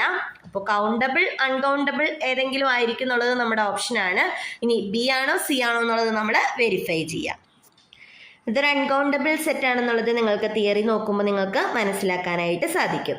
അടുത്തത് SN = n² എന്ന് പറയുന്ന സീക്വൻസിനെ പറ്റിയാണ് ചോദിച്ചിരിക്കുന്നത്. അത് കൺവേർജന്റ് ആണോ, ബൗണ്ടഡ് ആണോ, ഡൈവേർജന്റ് ആണോ? അപ്പോൾ സീക്വൻസുകളുടെ റിസൾട്ടുകളിൽ n², 1/n, അതുപോലെ തന്നെ sin x/x, അത് ഫങ്ഷൻസിന്റെ ലിമിറ്റ് റിലേറ്റഡ് ആയിട്ട് അങ്ങനെ നമുക്ക് നോക്കാം. അതുപോലെ തന്നെ നമ്മുടെ e⁻x limit 1 + x/n n as n tends to infinity e⁻x ആയിരിക്കും. അപ്പം അങ്ങനെയുള്ള പാർട്സ് എല്ലാം നമുക്ക് അവിടെ യൂസ് ചെയ്യാം. ഇവിടെ SN = n² എന്ന് പറയുമ്പോൾ ഫസ്റ്റ് 1², ദെൻ 2², 3², 4² ഇങ്ങനെ അങ്ങോട്ട് പോകും അല്ലേ. ഇത് ഇൻഫിനിറ്റിയിലേക്ക് പോയിക്കൊണ്ടിരിക്കുവാണ്. സോ ഇതൊരു കൺവേർജന്റും അല്ല ബൗണ്ടഡും അല്ല എന്നുള്ളത് നമുക്ക് മനസ്സിലാക്കാനായിട്ട് സാധിക്കും. സോ അൺബൗണ്ടഡ് ആൻഡ് ഡൈവേർജന്റ് എന്നുള്ളതായിരിക്കും നമുക്ക് അവിടെ ഓപ്ഷൻ വരാം. 1/z Taylor series about z = 1 അതെന്താണെന്നാണ് ചോദിച്ചിരിക്കുന്നത്. അപ്പോൾ ടൈലർ സീരീസ് എന്ന് പറയുന്ന കൺസെപ്റ്റ് നോക്കുമ്പോൾ എങ്ങനെയാണ് ഒരു ഫംഗ്ഷന്റെ ടൈലർ സീരീസ് കണ്ടുപിടിക്കാനായിട്ട് പറ്റുക? z = 1 ആണ്. അപ്പോൾ നമുക്ക് f(z0) + z - z0 × f'(z0) നമുക്കറിയാം ഫോർമുല. ആ ഫോർമുല ടൈലർ സീരീസ് വെച്ചിട്ട് ആ ഫോർമുല ജസ്റ്റ് അപ്ലൈ ചെയ്താൽ മതി. z0 പകരം 1 കൊടുത്തു കഴിഞ്ഞാൽ നമുക്ക് ടൈലർ സീരീസിന്റെ എക്സ്പാൻഷൻ 1/z എക്സ്പാൻഷൻ കിട്ടും. ഓക്കെ, ഇതൊക്കെ തിയറിയിൽ നിന്ന് തന്നെ നമുക്ക് ഡയറക്റ്റ് എഴുതാം. ദെൻ അടുത്തത് 8ാമത്തെ question, f(x) = 0 x element of q complement and 1 if x element of q എന്നുള്ളതാണ്. ബൗണ്ടഡ് വേരിയേഷനുമായിട്ട് റിലേറ്റഡ് ആയിട്ടുള്ള കൺസെപ്റ്റ് ആണ്. എന്താണ് ബൗണ്ടഡ് വേരിയേഷൻ? ഒരു ഫംഗ്ഷന്റെ ലെങ്ത് ഫൈനൈറ്റ് ആണെങ്കിലാണ് അത് ബൗണ്ടഡ് വേരിയേഷൻ ആണെന്ന് പറയുക. ആ ഒരു കൺസെപ്റ്റ് തന്നെ യൂസ് ചെയ്ത് കഴിഞ്ഞാൽ നമുക്ക് ഇത് ബൗണ്ടഡ് വേരിയേഷൻ ആണോ അല്ലയോ എന്നുള്ള കൺസെപ്റ്റ് നമുക്ക് മനസ്സിലാക്കാനായിട്ട് പറ്റും. ഇത് റാഷണൽ പോയിന്റ്സും ഉണ്ട്, ഇറാഷണൽ പോയിന്റ്സും ഉണ്ട്, ഫുൾ ഓവർ ദ ഇന്റർവെല്ലും നമുക്ക് നോക്കാനായിട്ട് സാധിക്കും. ദെൻ ആക്ച്വലി അതൊരു ഡിറിഷ്ലേറ്റ് ഫംഗ്ഷൻ ആണ് അല്ലേ. ഇത് ബൗണ്ടഡ് വേരിയേഷൻ ആവില്ല എന്ന് തന്നെ. ഇതൊക്കെ നമുക്ക് ഫെമിലിയർ ആയിട്ടുള്ള ഫംഗ്ഷൻസ് ആണ് കേട്ടോ. ഡിറിഷ്ലേറ്റ് ഫംഗ്ഷൻ, സിഗ്നം ഫംഗ്ഷൻ, അങ്ങനെയുള്ള ഫംഗ്ഷൻസ് ഒക്കെ നമുക്ക് പെട്ടെന്ന് തന്നെ അല്ലെങ്കിൽ നമ്മളത് എക്സാമ്പിൾസ് നോക്കുമ്പോൾ തന്നെ നമുക്ക് കാണുന്ന ഫംഗ്ഷൻസ് ആണ് കേട്ടോ. ദെൻ അടുത്തത് മോണോട്ടോണിക് ഫംഗ്ഷൻ ഓൺ AB ആണ്. ദെൻ സെറ്റ് ഓഫ് ഡിസ്കണ്ടിന്യൂയിറ്റീസ് ആണ്. വളരെ സിമ്പിൾ റിസൾട്ട് ആണ്. കൗണ്ടബിൾ നമ്പർ ഓഫ് ഡിസ്കണ്ടിന്യൂയിറ്റീസ് ആയിരിക്കും ഒരു മോണോട്ടോണിക് ഫംഗ്ഷൻ ഓൺ ക്ലോസ്ഡ് ഇന്റർവെല്ലിന് ഉണ്ടാവുള്ളൂ എന്നുള്ളത് നമുക്കറിയാം. Then F from R to R എന്ന് പറയുന്നത് ഒരു കണ്ടിന്യൂസ് ഫംഗ്ഷൻ ആണ്. അങ്ങനെയാണെങ്കിൽ ഡിഫറൻഷ്യബിൾ ആയിരിക്കോ, ഇന്റഗ്രബിൾ ആയിരിക്കോ, മാക്സിമം മിനിമം വാല്യൂ ഏതൊരു ക്ലോസ്ഡ് ഇന്റർവെല്ലിലും അറ്റൈൻ ചെയ്യോ, ബൗണ്ടഡ് ഓൺ R ആയിരിക്കോ എന്നൊക്കെയാണ് ചോദിച്ചിരിക്കുന്നത്. ബൗണ്ടഡ് ആകണം, ഡിഫറൻഷ്യബിൾ ആകണം എന്നുള്ള നിർബന്ധങ്ങളൊന്നുമില്ല. ഏതൊരു ക്ലോസ്ഡ് ഇന്റർവെൽ എടുത്താലും കണ്ടിന്യൂസ് ഫംഗ്ഷന് ഒരു മാക്സിമം അല്ലെങ്കിൽ മിനിമം എന്ന് പറയുന്നത് ഉണ്ടായിരിക്കും. ഓക്കെ, അപ്പൊ അതാണ് നമ്മുടെ റിസൾട്ട് വരിക. ദെൻ അടുത്തത് റിക്കർസീവ് സീക്വൻസുകളാണ്. ഈ സീക്വൻസുകളുടെ ലിമിറ്റ് അല്ലെങ്കിൽ ഇത് ജസ്റ്റ് എളുപ്പമുള്ള കാര്യമാണ് ചോദിച്ചിരിക്കുന്നത്. ഇത് SN+1 7 + SN ആണ്. ഇതിന്റെ ലിമിറ്റ് x ആണെന്ന് എടുക്കുക. സോ x √7 + x സോൾവ് ചെയ്ത് കഴിഞ്ഞാൽ ഇത് ചെയ്താൽ കിട്ടുന്ന ഇക്വേഷൻ ആയിരിക്കും ഇതിന്റെ സൊല്യൂഷൻ എന്ന് പറയുന്നത്. പോസിറ്റീവ് ആണോ നെഗറ്റീവ് ആണോ എന്നൊക്കെ നമ്മൾ പറയുന്നത് √7 ആണ്. ഓരോ SNകളും S1 S2 എല്ലാം √7നേക്കാളും കൂടുതലായിരിക്കും വരിക. സോ നമുക്ക് എന്തായാലും പോസിറ്റീവ് ആയിരിക്കും റൂട്ട് കിട്ടുക. ഓക്കെ, അപ്പൊ ആ രീതിക്ക് നമുക്ക് മനസ്സിലാക്കാം. അപ്പോൾ ഓരോ റിസൾട്ടുകൾ കാണുമ്പോഴും നിങ്ങൾക്ക് കണ്ടിന്യൂറ്റിയുടെ സ്ഥലത്ത് നിന്ന് ഏതൊക്കെ റിസൾട്ടുകൾ നോട്ട് ചെയ്യണം. ഇപ്പോൾ ഡിറിഷ്ലേറ്റ് ഫംഗ്ഷൻ കണ്ടപ്പോൾ മനസ്സിലായി ഇത്തരത്തിലുള്ള ഫംഗ്ഷൻസ് ഉണ്ടോ എന്ന് നോക്കുക. അത്തരത്തിലുള്ള ഫംഗ്ഷൻസ് ഒന്ന് നോട്ട് ചെയ്ത് വയ്ക്കുക. അപ്പോൾ ആ ഫംഗ്ഷൻ്റെ പ്രോപ്പർട്ടീസ് അതിൻ്റെ കൂടെ തന്നെ കണ്ടിന്യൂറ്റി, ഡിഫറൻഷ്യബിലിറ്റി, ഇൻ്റഗ്രബിലിറ്റി, ബൗണ്ടഡ് വേരിയേഷൻ കൺസെപ്റ്റുകളെല്ലാം നമുക്ക് അതിൻ്റെ കൂടെ തന്നെ നോട്ട് ചെയ്ത് വയ്ക്കാവുന്നതേ ഉള്ളൂ. അപ്പം നമുക്ക് ആ ഒരു പ്രോബ്ലം വരുമ്പോൾ തന്നെ പിന്നെ പ്രത്യേകിച്ച് ആലോചിക്കാതെ തന്നെ നമുക്ക് ആൻസറുകൾ ചെയ്യാനായിട്ട് സാധിക്കും. കോംപ്ലക്സ് പാർട്ടിൽ നിന്ന് ആദ്യമേ പറഞ്ഞു ഐയുടെ പവർ കണ്ടുപിടിക്കാനായിട്ട് പറ്റണം. കോഞ്ചുഗേറ്റ് എന്താണെന്ന് മനസ്സിലാക്കണം. ഐയുടെ പവർ എന്ന് പറയുന്നത് ഇപ്പോൾ I⁻102 ആണ് കണ്ടുപിടിക്കാൻ പറയുന്നതെന്നുണ്ടെങ്കിൽ ഈ പവറിനെ 4 കൊണ്ട് ഡിവൈഡ് ചെയ്യുക. കിട്ടുന്ന റിമൈൻഡർ നോക്കുക. റിമൈൻഡർ 2 ആണ് കിട്ടുക. സോ I⁻102 എന്ന് പറയുന്നത് I⁻2 ഈക്വൽ ആയിരിക്കും. I² എന്ന് പറയുന്നത് -1 ആണ്. അപ്പോൾ നിങ്ങൾ പഠിക്കേണ്ടത് I⁻1 എന്താണ്, I² എന്താണ്, I³ എന്താണ്, I⁻4 എന്താണെന്നുള്ളത് പഠിച്ചു കഴിഞ്ഞ് കഴിഞ്ഞാൽ നമുക്ക് എന്ത് കിട്ടും, നമ്മുടെ ഈ പാർട്ട് അല്ലെങ്കിൽ ഇതിൻ്റെ പവറുകൾ കാണേണ്ട പാർട്ടുകൾ കിട്ടും. ഓക്കെ, ദെൻ അതുപോലെ തന്നെ ഒരു ഫംഗ്ഷൻ റാഷണൽ ഫംഗ്ഷൻ ആണ് തരുന്നതെന്നുണ്ടെങ്കിൽ ഇവിടെ 2i-1 ആണ് ഡിനോമിനേറ്റർ തന്നിരിക്കുന്നത്. മേളിൽ നമുക്കൊരു കോംപ്ലക്സ് നമ്പർ ഉണ്ടാകും. സോ ഇതിൻ്റെ കോഞ്ചുഗേറ്റ് വെച്ചിട്ട് വേണം മേളിലും താഴെ മൾട്ടിപ്ലൈ ചെയ്യാൻ. a+ib കോഞ്ചുഗേറ്റ് എന്ന് പറയുന്നത് a-ib ആയിരിക്കും. അതായത് 2i-1ന്റെ കോഞ്ചുഗേറ്റ് എന്ന് പറയുന്നത് -2i-1 ആയിരിക്കും. അത് വെച്ചിട്ട് മേളിലും താഴെ മൾട്ടിപ്ലൈ ചെയ്ത് സിംപ്ലിഫൈ ചെയ്താൽ നമുക്ക് ഫൈനൽ ആൻസറിലേക്ക് എത്താനായിട്ട് സാധിക്കും. ഓപ്ഷൻ ഡി ആണ് ഫൈനൽ ആൻസർ എന്നല്ല പറഞ്ഞേ കേട്ടോ. ഫൈനൽ ആൻസറിലേക്ക് എത്താനായിട്ട് സാധിക്കും. അടുത്തത് ഇൻ്റഗ്രേഷനാണ്. ഇൻ്റഗ്രേഷൻ്റെ റിസൾട്ടുകൾ cos z/z ഇൻ്റഗ്രേഷനെ ചോദിച്ചിരിക്കുന്നത്. ഈ സി എന്ന് പറയുന്നത് യൂണിറ്റ് സർക്കിൾ ആണ്. അതായത് mod z = 1 ആണ് നമ്മുടെ സർക്കിൾ എന്ന് പറയുന്നത്. അവിടെ നമ്മുടെ cos z/z ഇൻ്റഗ്രേഷനെ ചോദിച്ചിരിക്കുന്നത്. ആദ്യം അതിൻ്റെ സിംഗുലാരിറ്റി ഏതാണെന്ന് നോക്കണം. z = 0 ആണ് ഡിനോമിനേറ്ററിൽ പ്രശ്നമുള്ള point. So z = 0 ആയാലാണ് cos z/z എന്ന് പറയുന്ന ഫംഗ്ഷൻ ഡിഫൈൻഡ് അല്ലാതെ വരുന്നത്. അപ്പോൾ നമുക്ക് z = 0 സിംഗുലാരിറ്റി ആണ്. കറസ്പോണ്ടിങ് റെസിഡ്യൂ കണ്ടുപിടിക്കണം. സീറോയിലുള്ള റെസിഡ്യൂ കണ്ടുപിടിച്ച ജസ്റ്റ് റെസിഡ്യൂവിൻ്റെ ഇൻ്റഗ്രേഷൻ ഫോർമുല യൂസ് ചെയ്ത് കഴിഞ്ഞാൽ നമുക്ക് ഇതിൻ്റെ ആൻസറിലേക്ക് എത്താം. കോട്ടിസഡിൻ്റെ റെസിഡ്യൂ കണ്ടുപിടിക്കാനാണ് പറഞ്ഞേക്കുന്നത്. കോട്ടിസഡിൻ്റെ സിംഗുലാരിറ്റീസ് നോക്കണം. കോട്ടിസഡ് എന്ന് പറയുന്നത് cos z/sin z ആണ്. sin z 0 ആകുന്ന പോയിന്റ്സ് നോക്കണം. z = nπ എന്ന് പറയുന്ന പോയിന്റ്സിലെല്ലാം എന്താണ് sin z 0 ആണ്. സോ ഇവിടെയുള്ള സിംഗുലാരിറ്റീസ് നോക്കണം. z = 0 നോക്കണം, nπയിൽ നോക്കണം. ഇവിടെയുള്ള റെസിഡ്യൂ എത്രയാണെന്നുള്ളത് റെസിഡ്യൂവിൻ്റെ ഫോർമുല യൂസ് ചെയ്തിട്ട് കാൽക്കുലേറ്റ് ചെയ്യണം. റെസിഡ്യൂവിന് പല ഫോർമുലകളുണ്ട്. ഏത് ഫോർമുല യൂസ് ചെയ്താലും നമുക്ക് എളുപ്പത്തിൽ കാൽക്കുലേറ്റ് ചെയ്യാനായിട്ട് സാധിക്കും. ഓക്കെ, അടുത്തത് നമ്മുടെ ഓൾട്ടർനേറ്റിംഗ് സീരീസ് ആണ്. ഓൾട്ടർനേറ്റിംഗ് സീരീസിന് നമ്മൾ സാധാരണ യൂസ് ചെയ്യുന്നത് ലിബ്നിറ്റ്സ് ടെസ്റ്റ് ആണ്. അപ്പോൾ ലിബ്നിറ്റ്സ് ടെസ്റ്റ് ജസ്റ്റ് അപ്ലൈ ചെയ്താൽ തന്നെ നമുക്ക് ഇവിടെ കിട്ടും. അതല്ലെങ്കിൽ നമ്മൾ സീരീസുകളുടെ ടെസ്റ്റുകളും പഠിക്കണം, ലിബ്നിറ്റ്സ് ടെസ്റ്റും പഠിക്കണം കേട്ടോ. Sequence and series of functions ആണ്. സീക്വൻസ് ഫംഗ്ഷൻസിൻ്റെ കൺവർജൻസിൻ്റെ പോയിന്റ് വൈസ് ആണോ യൂണിഫോം ആണോ എന്ന് ജസ്റ്റ് റിസൾട്ടുകളുണ്ട്. ആ റിസൾട്ടുകൾ നോക്കിയാൽ തന്നെ കിട്ടും നമുക്ക്.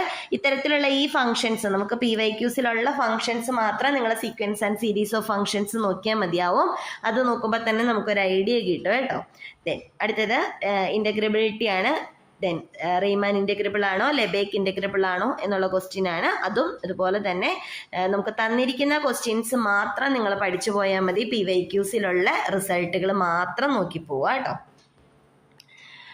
അടുത്തത് കോംപ്ലക്സിൻ്റെ തന്നെ ഈ ടൈപ്പിലുള്ള ക്വസ്റ്റ്യൻ ആണ്. അപ്പം നമുക്ക് ഇതൊന്നും നമ്മുടെ തിയറിയിൽ വരുന്ന ക്വസ്റ്റ്യൻ അല്ല. ഇതിൻ്റെ ഇമാജിനറി പാർട്ട് എന്ന് പറയുന്നത് -2 ആണെന്നാണ് പറഞ്ഞേക്കുന്നത് അല്ലേ. അപ്പം നമുക്ക് അതിൻ്റെ ഇമാജിനറി പാർട്ട് = -2 കൊടുത്തു കഴിഞ്ഞാൽ ഇതിൻ്റെ ഏത് ഇക്വേഷനാണ് കിട്ടുന്നതെന്ന് നോക്കിയാൽ മതി. അതിന് ആദ്യമേ തന്നെ ഇസഡിന് പകരം ഒരു a+ib സബ്സ്റ്റിറ്റ്യൂഷൻ കൊടുത്ത് ഈ ഒരു പാർട്ട് സിംപ്ലിഫൈ ചെയ്ത് അതിൻ്റെ ഇമാജിനറി പാർട്ടിന് -2 എന്ന് സബ്സ്റ്റിറ്റ്യൂഷൻ കൊടുത്തു കഴിഞ്ഞാൽ നമുക്ക് വേണ്ടുന്ന ഇക്വേഷൻ ആയിക്കോളും.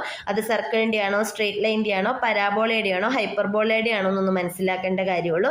ഇതിന്റെ സിംപ്ലിഫിക്കേഷൻ പോകുമ്പോൾ തന്നെ നിങ്ങൾക്കത് എങ്ങനെയാണ് ഐയുടെ പവറുകൾ ചെയ്യുന്നതെന്നും അതുപോലെ കോഞ്ചുഗേറ്റ് മൾട്ടിപ്ലിക്കേഷൻ എങ്ങനെയാണ് വരുന്നതെന്നും ഒക്കെ നിങ്ങൾക്ക് അവിടെ മനസ്സിലാകും. പിന്നെ നോക്കേണ്ടത് സർക്കിളിന്റെ ജനറൽ ഇക്വേഷൻ, സ്ട്രേറ്റ് ലൈനിന്റെ ജനറൽ ഇക്വേഷൻ, പരാബോളയുടെ ജനറൽ ഇക്വേഷൻ, ഹൈപ്പർബോളയുടെ ജനറൽ ഇക്വേഷൻ ഒക്കെ ഏത് മോഡലിലായിരിക്കും എന്നുള്ളതൊന്ന് മനസ്സിലാക്കുക. അതായത് ഇപ്പോൾ സർക്കിൾ ആണെന്നുണ്ടെങ്കിൽ ഒരു x-a² പ്ലസ് എയും ബി എന്ന് പറയുന്നതിനുണ്ട് നമ്പേഴ്സ് കേട്ടോ. y-b² r² radius. ഈ ഒരു ഫോമിലായിരിക്കും സർക്കിളിൻ്റെ ഇക്വേഷൻ. അപ്പോൾ ഈ ഒരു ഫോമിലൊക്കെയാണോ അത് കിട്ടുന്നതെന്ന് നോക്കുക. ഓക്കെ, സ്ട്രേറ്റ് ലൈൻ ആണെങ്കിൽ ലീനിയർ ഇക്വേഷൻ ആയിരിക്കും. പരാബോള ആണെങ്കിൽ y² = 4ax ആ ഒരു ഫോമിലായിരിക്കും. ഹൈപ്പർബോള ആണെങ്കിൽ x²/a² - y²/b² = 1. അപ്പം ആ ഒരു ഇതുപോലെ തന്നെ കിട്ടണം എന്നല്ല, ഈ ഒരു ഫോമിലേക്കൊക്കെ ആക്കി നമുക്കത് മനസ്സിലാക്കാനായിട്ട് സാധിക്കും ഇത് ഏത് ഇക്വേഷൻ ആണെന്നുള്ളത്. ഓക്കെ, അടുത്തത് ഇൻ്റഗ്രേഷൻ ആണ്. ആദ്യം പറഞ്ഞതുപോലെ തന്നെ ഇന്റഗ്രൽ ടാൻ ഇസഡ് ആണ്, മോഡ് ഇസഡ് ഈക്വൽ ടു 2 ആണ്. ഈ സർക്കിളിന്റെ ഉള്ളിൽ ടാൻ ഇസഡിന്റെ ഏതൊക്കെ സിംഗുലാരിറ്റീസ് ഉണ്ടെന്ന് നോക്കുക. ഒന്നിൽ കൂടുതൽ സിംഗുലാരിറ്റീസ് ഉണ്ടെങ്കിൽ അത് വെച്ചിട്ടുള്ള റെസിഡ്യൂ കാൽക്കുലേറ്റ് ചെയ്യണം. ആ റെസിഡ്യൂകളുടെ സമ്മ് കാൽക്കുലേറ്റ് ചെയ്തിട്ട് വേണം റെസിഡ്യൂ ഫോർമുല അപ്ലൈ ചെയ്യാൻ. അതെല്ലാം നമ്മുടെ ഇന്റഗ്രേഷന്റെ ഫോർമുലയിൽ നിന്ന് നിങ്ങൾക്ക് കിട്ടുന്ന ഡയറക്റ്റ് കാര്യങ്ങളാണ് കേട്ടോ. ഫംഗ്ഷൻസ് മാത്രമേ വ്യത്യാസം വരുള്ളൂ. ഫോർമുല ഒരു 3-4 ഫോർമുല എഴുതി വെച്ച് കഴിഞ്ഞാൽ ആ ഫോർമുല തന്നെ നിങ്ങൾക്ക് ഇന്റഗ്രേഷനിൽ ഫുള്ളായിട്ട് അപ്ലൈ ചെയ്യാനായിട്ട് സാധിക്കും. ഇവിടെ ബൈലീനിയർ ട്രാൻസ്ഫോർമേഷൻ തന്നിട്ടുണ്ട്. ഓപ്ഷൻസ് അതൊക്കെയാണ്. ഇസഡ് ഈക്വൽ ടു 1നെ ഐയിലോട്ട് മാപ്പ് ചെയ്യണം, ഐനെ 0യിലോട്ട് മാപ്പ് ചെയ്യണം, -1നെ -iലോട്ട് മാപ്പ് ചെയ്യണം എന്നാണ് പറഞ്ഞിരിക്കുന്നത്. നമുക്ക് ജസ്റ്റ് ഓപ്ഷൻസ് വെരിഫൈ ചെയ്താൽ മതിയാവും. അത് കൂടാണ്ട് ബൈലീനിയറിന്റെ ഫിക്സഡ് പോയിന്റും ക്രോസ് റേഷ്യോ എങ്ങനെ കാണുന്നതെന്നുള്ള ഫോർമുല ഒന്ന് പഠിച്ചിരിക്കണം. ഇവിടെ ജസ്റ്റ് ഇസഡിന് 1 കൊടുത്തു കഴിഞ്ഞാൽ ഐ കിട്ടുന്നുണ്ടോ, ഏത് ഓപ്ഷനിലാണ് കിട്ടുന്നതെന്ന് വെരിഫൈ ചെയ്യുക. ഐക്ക് ഇസഡിന് ഐ കൊടുത്താൽ 0 കിട്ടുന്നുണ്ടോ എന്ന് വെരിഫൈ ചെയ്യുക. ഇത്രയും കാര്യങ്ങളൊന്നും ഓപ്ഷൻസ് വെരിഫൈ ചെയ്തെടുക്കേണ്ട ആവശ്യമുള്ളൂ. ഓക്കെ, അടുത്തത് നമുക്ക് ലീനിയർ ആൾജിബ്രയുടെ കാര്യങ്ങൾ നോക്കാം. ലീനിയർ ആൾജിബ്രയിൽ നമുക്ക് 3 മൊഡ്യൂൾസ് ഉള്ളത്. കോംപ്ലക്സ് പറഞ്ഞതുപോലെ തന്നെ വളരെ ഇമ്പോർട്ടൻ്റ് ആയിട്ടുള്ള ഒരു പേപ്പറാണ് ലീനിയർ ആൾജിബ്ര. നമുക്ക് പഠിക്കേണ്ടുന്ന കാര്യങ്ങൾ എന്ന് പറയുന്നത് ഫസ്റ്റ് ഡേ നിങ്ങൾ ചെയ്യേണ്ടത്, അപ്പോൾ ഏകദേശം ഒരു 15 ദിവസം നമ്മുടെ കഴിഞ്ഞിട്ടുണ്ട് റിയൽ കോംപ്ലക്സ് പഠിച്ച്. അതിൻ്റെ PYQs ഫുള്ള് നോക്കി കഴിഞ്ഞപ്പോഴേക്കും നമുക്ക് ഏകദേശം ഒരു 15 ദിവസത്തിൻ്റെ അടുത്ത് നമ്മുടെ തീർന്നിട്ടുണ്ടാകും.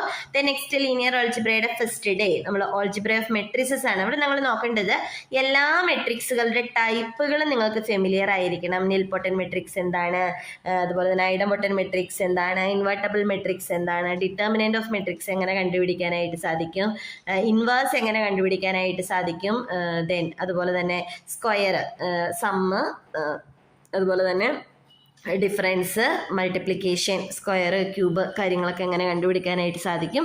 ഈ രീതിക്കുള്ള ഓപ്പറേഷൻസ് എല്ലാം പഠിച്ചു വെക്കുക എന്നുള്ളതാണ് ഫസ്റ്റ് എയ്ഡ്. ഇതിൻ്റെയൊക്കെ ഡെഫിനേഷൻസ് തന്നെ ഡയറക്റ്റ് നിങ്ങൾക്ക് നോക്കി പോകാനായിട്ട് പോയി കഴിഞ്ഞാൽ നിങ്ങൾക്ക് ഇപ്പോൾ തന്നിരിക്കുന്ന മെട്രിക്സിന് ഇമ്പോർട്ടൻ്റ് ആണോ അങ്ങനെയൊക്കെ ചോദിച്ചാൽ നമുക്ക് വേഗം ആൻസർ ചെയ്യാനായിട്ട് സാധിക്കും. അടുത്തത് നമ്മുടെ മെയിൻ ഇമ്പോർട്ടൻ്റ് ആയിട്ടുള്ള ഒരു കാര്യമാണ് മെട്രിക്സിൻ്റെ റാങ്ക് കാൽക്കുലേറ്റ് ചെയ്യുക എന്ന് പറയുന്നത്. സിസ്റ്റം ഓഫ് ഇക്വേഷൻസ് സോൾവ് ചെയ്യുക എന്നുള്ള കാര്യം ഷുവറായിട്ടും ഇങ്ങനെ ഒരു ക്വസ്റ്റ്യൻ മിക്കവാറും തന്നെ ഈ 2 ക്വസ്റ്റ്യനും ഏതെങ്കിലും പൂർവ്വം ക്വസ്റ്റ്യൻ പേപ്പേഴ്സിൽ ഇല്ലാത്ത ഉണ്ടാവുള്ളൂ. ഈ 2 ക്വസ്റ്റ്യൻസ് ഷുവറായിട്ടും ഒരു ക്വസ്റ്റ്യൻ പേപ്പറിൽ ഉണ്ടാകും. സിസ്റ്റം ഓഫ് ഇക്വേഷൻസ് സോൾവ് ചെയ്യാനും അതിന്റെ കൺസിസ്റ്റൻസി, സൊല്യൂഷൻ എക്സിസ്റ്റ് ചെയ്യുന്നുണ്ടോ, യുണീക്ക് ആണോ, ഇൻഫിനിറ്റ് ആണോ, നോ സൊല്യൂഷൻ ആണോ, ഇങ്ങനെയുള്ള കാര്യങ്ങൾ. മെട്രിക്സിന്റെ റാങ്ക് എങ്ങനെ കാൽക്കുലേറ്റ് ചെയ്യാം, അല്ലെങ്കിൽ റാങ്ക് തന്നു കഴിഞ്ഞാൽ അതിനകത്ത് ഏതെങ്കിലും പാരാമീറ്റർ മെട്രിക്സിന്റെ എങ്ങനെ കാൽക്കുലേറ്റ് ചെയ്യാം എന്നുള്ള മോഡൽ ക്വസ്റ്റ്യൻസ് ഒക്കെ വരിക. നിങ്ങൾക്ക് PYQs നമ്മൾ എടുത്തു വെച്ചിരിക്കുന്ന 10 ഇതിന്റെ കൂടെ തന്നെ സെക്കൻഡ് ഡേ തന്നെ ചെയ്യുമ്പോൾ നിങ്ങൾക്ക് അതിന്റെ ഒരു മോഡൽ മനസ്സിലാകും. ഒരു 10 ക്വസ്റ്റ്യൻ പേപ്പർ ചെയ്താൽ ശരിക്കും പറഞ്ഞാൽ പിന്നെ നിങ്ങൾക്ക് ബാക്കിയുള്ള ക്വസ്റ്റ്യൻ പേപ്പേഴ്സിലെ റാങ്കും സിസ്റ്റം ഓഫ് ഇക്വേഷൻസ് ഒന്നും സോൾവ് ചെയ്യേണ്ട വരില്ല. അപ്പോഴത്തേക്കും നിങ്ങൾക്ക് അത്യാവശ്യം ഒരു 10 ക്വസ്റ്റ്യൻ പേപ്പറിൽ നിന്ന് നിങ്ങൾക്ക് ഏകദേശം എങ്ങനെ പോയാലും ഒരു 8-9 ക്വസ്റ്റ്യൻസ് നിങ്ങൾക്ക് എന്തായാലും ഇത്തരത്തിലുള്ള ക്വസ്റ്റ്യൻസ് കിട്ടും. അടുത്തത് നമുക്ക് വേണ്ടത് വെക്ടർ സ്പേസുകളാണ്. വെക്ടർ സ്പേസ് പഠിക്കുമ്പോൾ വെക്ടർ സ്പേസ് എങ്ങനെയാണ്, വെക്ടർ സ്പേസ് ആണോ എന്ന് എങ്ങനെ ചെക്ക് ചെയ്യുക, അതിൻ്റെ ഡെഫിനേഷൻ നോക്കാൻ പഠിക്കണം. അതിനകത്തുള്ള മെമ്പേഴ്സ് വെക്ടേഴ്സിനെ പരിചയപ്പെടണം. സ്കെയിലാർസ് എവിടെ നിന്നായിരിക്കും പരിചയപ്പെടണം. ചിലപ്പോൾ റിയൽ നമ്പേഴ്സ് ആയിരിക്കും സ്കെയിലാർ എടുക്കുക, അല്ലെങ്കിൽ കോംപ്ലക്സ് നമ്പേഴ്സ് ആയിരിക്കും എടുക്കുക. വെക്ടേഴ്സ് ഇൻഡിപെൻഡൻ്റ് ആണോ ഡിപ്പെൻഡൻ്റ് ആണോ എന്ന് നമുക്ക് എങ്ങനെ ചെക്ക് ചെയ്യാമെന്ന് നോക്കണം. ഒരു വെക്ടർ സ്പേസിൻ്റെ ബേസിസ്, ഡയമെൻഷൻ അതൊക്കെ എങ്ങനെ നമുക്ക് കണ്ടുപിടിക്കാമെന്ന് നോക്കണം. ബേസിസ് എലമെൻറ്റ്സ് ആണോ എന്ന് എങ്ങനെ ചെക്ക് ചെയ്യാമെന്ന് നോക്കണം. ദെൻ അതുപോലെ തന്നെ ഡയറക്റ്റ് സമ്മ് എങ്ങനെ, അത് നിങ്ങൾ പ്രത്യേകിച്ച് നോക്കിയില്ലെങ്കിലും നമുക്ക് എപ്പോഴും ചോദിക്കുന്നതൊന്നുമല്ല, ചില ക്വസ്റ്റ്യൻ പേപ്പേഴ്സിൽ കാണും. അപ്പോൾ ആ ക്വസ്റ്റ്യൻ പേപ്പർ കാണുമ്പോൾ ഒന്ന് മനസ്സിലാക്കിയിരുന്നാലും മതി. സബ് സ്പേസ് ആണോ എന്ന് എങ്ങനെ ചെക്ക് ചെയ്യുക. ഒരു വെക്ടർ സ്പേസ് V തന്നാൽ അതിൻ്റെ സബ് സ്പേസ് ആണോ W, കുറേ ഓപ്ഷൻസ് ഉണ്ടാവും, അതെങ്ങനെയാണ് അതെല്ലാം സബ് സ്പേസ് ആണോ എന്ന് ചെക്ക് ചെയ്യുക. അങ്ങനെയുള്ള കാര്യങ്ങളൊക്കെ നമ്മൾ പഠിക്കുക. ഓക്കെ, അപ്പോൾ നമുക്കൊരു 10 ക്വസ്റ്റ്യൻ പേപ്പർ ചെയ്യുമ്പോൾ അതിനകത്തെല്ലാം ഇത്തരത്തിലുള്ള ക്വസ്റ്റ്യൻസ് എല്ലാം തന്നെ ഉണ്ടാകും. ഓക്കെ, കുറച്ച് കാര്യങ്ങൾ നമുക്ക് അതിൽ നിന്ന് ഒഴിവാക്കാം. Geometry of points, lines, planes അതൊക്കെ നമുക്ക് ലീനിയറിൽ നിന്ന് ഒഴിവാക്കി ഇത്രയും കൺസെപ്റ്റുകളും നോക്കുക. എടുത്തു വച്ചിരിക്കുന്ന ക്വസ്റ്റ്യൻ പേപ്പേഴ്സ് നോക്കുമ്പോൾ നിങ്ങൾക്ക് ആ ഒരു പാട്ട് ഇതിനകത്ത് പ്രത്യേകത എന്ന് പറയുന്നത് നമുക്ക് ഒരുപാട് റിസൾട്ടുകളും കാര്യങ്ങളൊന്നും ആവശ്യമില്ല. നമുക്ക് കൂടുതലും പ്രോബ്ലം റിലേറ്റഡ് ആയിട്ടുള്ള കാര്യങ്ങളാണ് വരിക. അടുത്തത് 3rd മൊഡ്യൂൾ എന്ന് പറയുന്നത് ലീനിയർ ട്രാൻസ്ഫോർമേഷൻ ആണ്. അപ്പോൾ ലീനിയർ മാപ്പുകൾ എങ്ങനെയാണ് കുറച്ച് മാപ്പിംഗ് വന്നു കഴിഞ്ഞാൽ അത് ലീനിയർ ട്രാൻസ്ഫോർമേഷൻ ആണെന്ന് ചെക്ക് ചെയ്യുക. അതിൻ്റെ റേഞ്ച് എന്താ, അതിൻ്റെ നൾ സ്പേസ് എന്താ, അതിൻ്റെ ഡയമെൻഷൻസ് എങ്ങനെയാണ് റിലേറ്റഡ് ആയിട്ടുള്ളത്. റാങ്ക് നള്ളിറ്റി തിയറം ഉണ്ട്, റാങ്ക് നള്ളിറ്റി തിയറം എങ്ങനെ നോക്കാം. നമ്മുടെ ലീനിയർ ട്രാൻസ്ഫോർമേഷൻ ഇൻവേർട്ടബിൾ ആണോ എന്ന് എങ്ങനെ ചെക്ക് ചെയ്യാം. നമുക്കൊരു ബേസിസ് തന്നാൽ ആ ബേസിസിന് കറസ്പോണ്ടിങ് ആയിട്ടുള്ള മെട്രിക്സ് റെപ്രസെൻറ്റേഷൻ എങ്ങനെ എഴുതാം. ഇത്തരം കാര്യങ്ങളൊക്കെയാണ് നമുക്ക് മെയിൻ ആയിട്ടും വരിക. ചില ക്വസ്റ്റ്യൻ പേപ്പറുകളിലാണ് ഈ ഡുവൽ ബേസിസ് കൺസെപ്റ്റുകളൊക്കെ നമ്മളോട് ചോദിച്ചിട്ടുള്ളൂ കേട്ടോ. പിന്നെ ഐഗൻ വാല്യൂ, ഐഗൻ വെക്ടേഴ്സ് എങ്ങനെ കാൽക്കുലേറ്റ് ചെയ്യാം, മിനിമൽ പോളിനോമിയൽ എങ്ങനെ കാൽക്കുലേറ്റ് ചെയ്യാം, എന്താണ് characteristic polynomial, Kayleigh Hamilton theorem നമുക്ക് എങ്ങനെ ഒരു പ്രോബ്ലത്തിൽ അപ്ലൈ ചെയ്യാനായിട്ട് സാധിക്കും, ഡയഗണലൈസബിൾ ആണോ എന്നുള്ളത് എങ്ങനെ ചെക്ക് ചെയ്യാം. ഇതെല്ലാം കൂടുതൽ ഡീറ്റെയിൽ ആയിട്ടുള്ള വലിയ വലിയ പ്രോബ്ലംസ് പരിചയപ്പെടുക എന്നുള്ളതല്ല ഉദ്ദേശിക്കുന്നത്. ഐഗൻ വാല്യൂ എങ്ങനെ കണ്ടുപിടിക്കുക എന്നുള്ളത് പെട്ടെന്നൊന്ന് ചെയ്യാനും, ഐഗൻ വെക്ടേഴ്സ് മാക്സിമം നമുക്ക് ഓപ്ഷനിൽ നിന്ന് വെരിഫൈ ചെയ്ത് എടുക്കാൻ പറ്റുമോ എന്ന് നോക്കുക, ക്യാരക്ടറിസ്റ്റിക് പോളിനോമിയൽ എങ്ങനെ കണ്ടുപിടിക്കാം, അതുമായിട്ട് റിലേറ്റഡ് ആയിട്ട് ആണ് നമ്മുടെ കേലി ഹാമിൽട്ടൺ തിയറം വരിക. അതായത് a സ്ക്വയർ a ക്യൂബ് അങ്ങനെയുള്ള കാര്യങ്ങളൊക്കെ കാൽക്കുലേറ്റ് ചെയ്യാനായിട്ടുള്ള എളുപ്പമുള്ളൊരു കാര്യമാണ് നമ്മുടെ കേലി ഹാമിൽട്ടൺ തിയറം വരുന്നത്.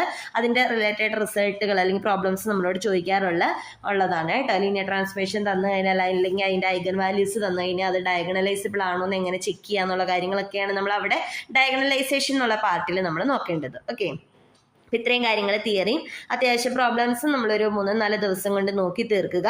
ചിലപ്പോൾ എല്ലാത്തിലും നമുക്ക് ഒരുപാട് പ്രോബ്ലംസ് ഉള്ളത് കൊണ്ട് 4 ദിവസം കൊണ്ട് നമുക്ക് ഒരുപാട് കാര്യങ്ങൾ നോക്കി തീർക്കാനായിട്ട് സാധിക്കില്ല. നമുക്ക് ഈ പറയുന്ന ടെക്സ്റ്റുകളൊക്കെ നിങ്ങൾക്ക് എന്തെങ്കിലും റെഫറൻസിന് വേണമെങ്കിൽ നമുക്ക് യൂസ് ചെയ്യാവുന്ന ടെക്സ്റ്റുകളാണ്. ജോൺസന്റെ ടെക്സ്റ്റ് ഉണ്ട്, ഹുൺസിന്റെ ടെക്സ്റ്റ് ഉണ്ട്. അപ്പം നിങ്ങൾക്ക് ഈ ടെക്സ്റ്റുകളെല്ലാം നിങ്ങൾക്ക് എന്ത് ചെയ്യാം, ജസ്റ്റ് എന്തെങ്കിലുമൊക്കെ റിസൾട്ടുകൾക്ക് വേണമെങ്കിൽ നോട്ട് ചെയ്യാം. കുറേ അധികം തിയറി പാർട്ടിലേക്ക് പോകണ്ട. ലീനിയർ ആൾജിബ്ര ഈ പറഞ്ഞിരിക്കുന്ന കൺസെപ്റ്റിന്റെ മാത്രം ജസ്റ്റ് എങ്ങനെ പ്രോബ്ലംസ് ചെയ്യാം, ആ പ്രോബ്ലംസ് ഫെമിലിയർ ആയാൽ തന്നെ നമുക്ക് ഓക്കെ ആവും കേട്ടോ. കുറച്ച് പ്രോബ്ലംസ് പരിചയപ്പെടുത്താം. ഒരു 3/3 മെട്രിക്സിന്റെ ഐഗൻ വാല്യൂസ് തന്നിരിക്കുന്നത് 1, -2, 3 അങ്ങനെയാണെന്നുണ്ടെങ്കിൽ അതിന്റെ ഇൻവേഴ്സ് എന്താണെന്ന് ചോദിച്ചിരിക്കുന്നത്. ഇത് ശരിക്കും പറഞ്ഞു കഴിഞ്ഞാൽ ഇത് നമ്മുടെ ഒരു കേലി ഹാമിൽട്ടൺ തിയറത്തിന്റെ ആപ്ലിക്കേഷൻ ആയിട്ട് തന്നെയാണ് വരിക. ഐഗൻ വാല്യൂസ് 1ഉം -2ഉം 3 ആണെന്ന് പറഞ്ഞു കഴിഞ്ഞാൽ 3/3 മെട്രിക്സ് ആണ്. അപ്പൊ അതിന്റെ ക്യാരക്ടറിസ്റ്റിക് ഇക്വേഷൻ എന്ന് പറയുന്നത് x-1 x+2 അതുപോലെ തന്നെ x-3 = 0 എന്നുള്ള രീതിക്കായിരിക്കും വരിക.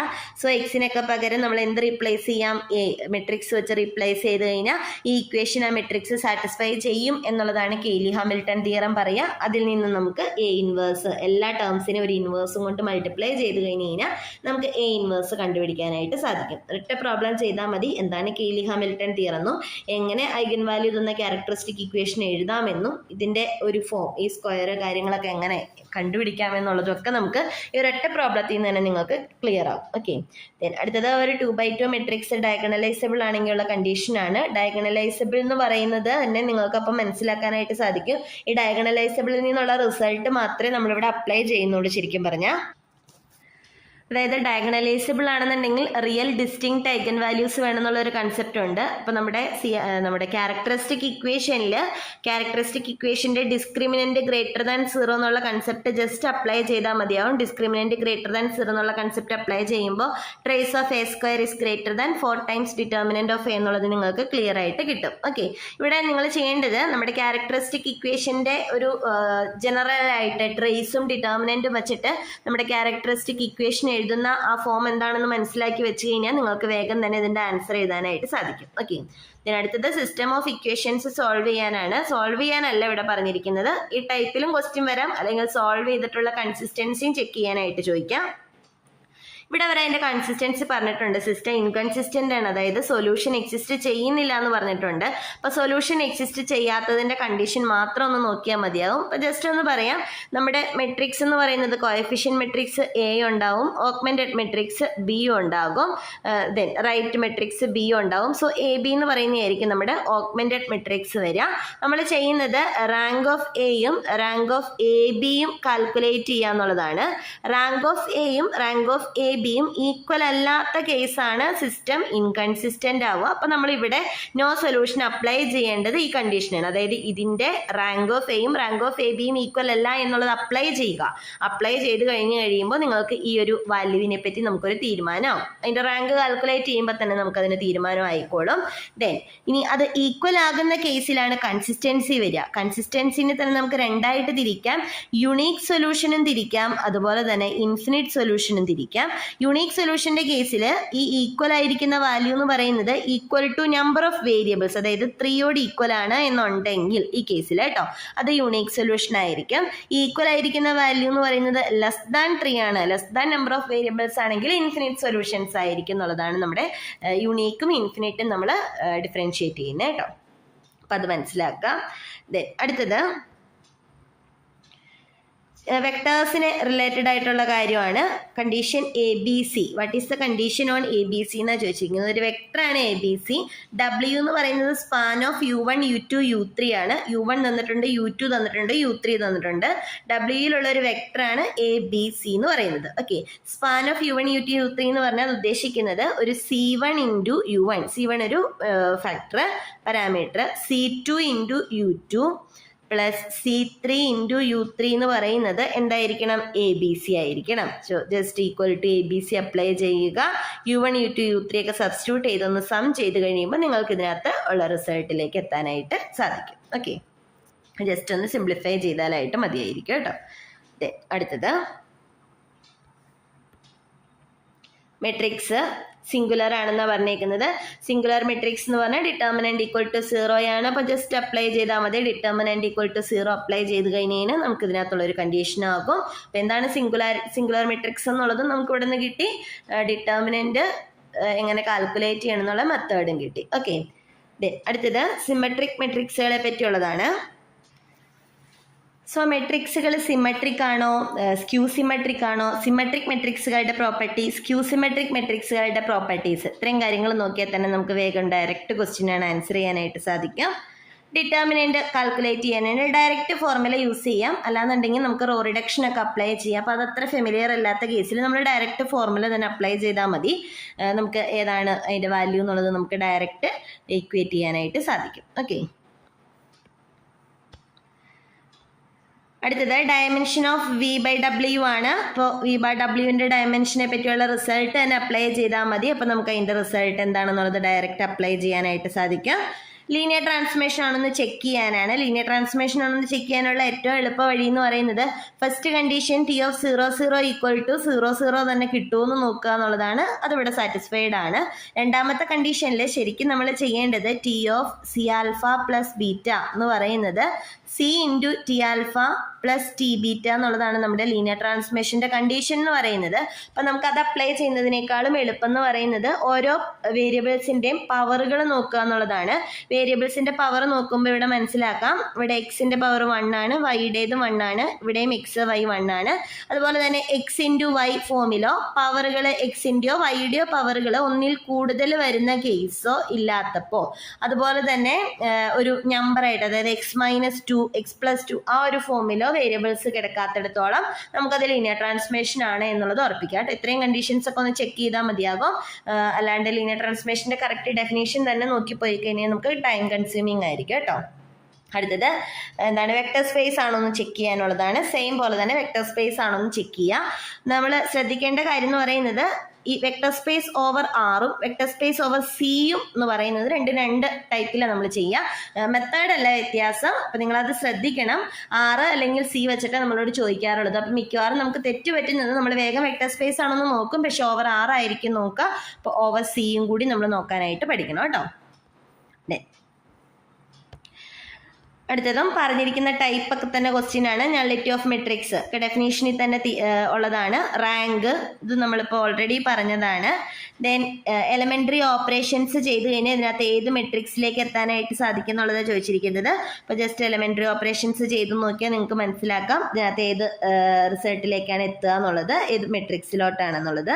ദെൻ അടുത്തത് സ്ക്വയർ A I2 ഒക്കെ വെച്ചിട്ട് ഇതിൻ്റെ സിംപ്ലിഫൈഡ് ഫോമിലേക്ക് എത്താനുള്ളതാണ്. A² Aയും ഒക്കെ ഒന്ന് കാൽക്കുലേറ്റ് ചെയ്താൽ മതിയായിരിക്കും.